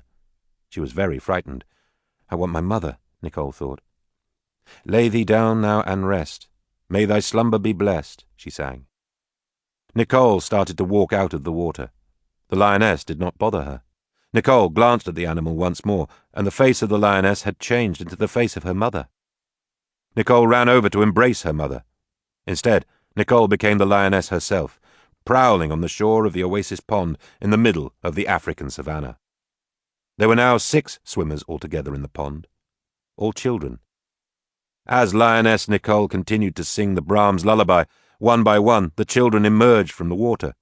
Genevieve was first, then Simone, Katie, Benji, Patrick, and Ellie. Each of them walked past her, heading into the savannah. Nicole raced after them. She was running on an infield in a packed stadium. Nicole was a human again, young and athletic. Her final jump was announced. As she headed for the top of the triple jump runway, a Japanese judge approached her. It was Toshio Nakamura. "You are going to foul," he said with a scowl. Nicole thought she was flying as she sped down the approach. She hit the board perfectly, soared into the air on her hop, executed a balanced skip, and powered far out into the pit with her jump. She knew it had been a good one. Nicole bounded over to where she had left her warm-ups. Her father and Henry both came over to give her a hug. "Well done," they said in unison. "Very well done." Joan of Arc brought the gold medal to the victory stand and hung it around Nicole's neck. Eleanor of Aquitaine handed her a dozen roses. Kenji Watanabe and Judge Mishkin stood beside her and offered their congratulations. The announcer said that her jump was a new world record. The crowd was giving her a standing ovation. Nicole looked out at the sea of faces and noticed that there weren't just humans in the crowd. The eagle was there, in a special box, sitting beside an entire section of octo-spiders. Everyone was saluting her, even the avians and the spherical creatures with the gossamer tentacles and the dozen caped eels pressed against the window of a gigantic enclosed bowl. Nicole waved to them all. Her arms changed to wings, and she began to fly. Nicole was a hawk, soaring high above the farming strip in New Eden. She looked down on the building where she had been imprisoned. Nicole turned west and found Max Puckett's farm. Even though it was the middle of the night, Max was outside, working on what appeared to be an addition to one of his barns. Nicole continued to fly west, heading toward the bright lights of Vegas. She descended when she reached the complex, flying behind the big nightclubs one by one. Katie was sitting outside on some back steps, all by herself. She had her face buried in her hands, and her body was shaking. Nicole tried to comfort her, but the only sound was a hawk's cry in the night. Katie looked up at the sky, puzzled. She flew over to Positano, near the habitat exit, and waited for the outside door to open. Startling the guard, Hawk Nicole departed from New Eden. She reached Avalon in less than a minute. Robert, Ellie, little Nicole, and even an orderly were all in the lounge with Benji in the ward. Nicole had no idea why they were all awake in the middle of the night. She cried to them. Benji came over to the window and gazed out into the darkness. Nicole heard a voice calling her. It was faint, far to the south. She flew rapidly to the second habitat, entering through the gaping hole that the humans had cut into the exterior wall. After speeding through the annulus and finding a portal, she soared over the green region in the interior. She could no longer hear the voice, but Nicole could see her son Patrick camped with other soldiers near the base of the brown cylinder. An avian with 4 cobalt rings met her in mid-air. "He's not here anymore," it said. "Try New York." Nicole exited quickly from the second habitat and returned to the central plane. She heard the voice again. Up, up she went. Hawk Nicole could barely breathe. She flew south over the perimeter wall enclosing the northern hemicylinder. The cylindrical sea was below her. The voice was now more distinct. It was Richard. Her hawk heart was pounding furiously. He was standing on the shore, in front of the skyscrapers, waving at her. "Come to me, Nicole," his voice said. She could see his eyes even in the dark. Nicole flew down and landed on Richard's shoulder. There was blackness around her. Nicole was back in her cell. Was that a bird she heard flying just outside her window? Her heart was still fluttering. She walked across the small room. "Thank you, Amadou," she said. "Or Omer." She smiled. "Or God." Nicole stretched out on her bed. A few seconds later, she was asleep. Audible hopes you've enjoyed this program.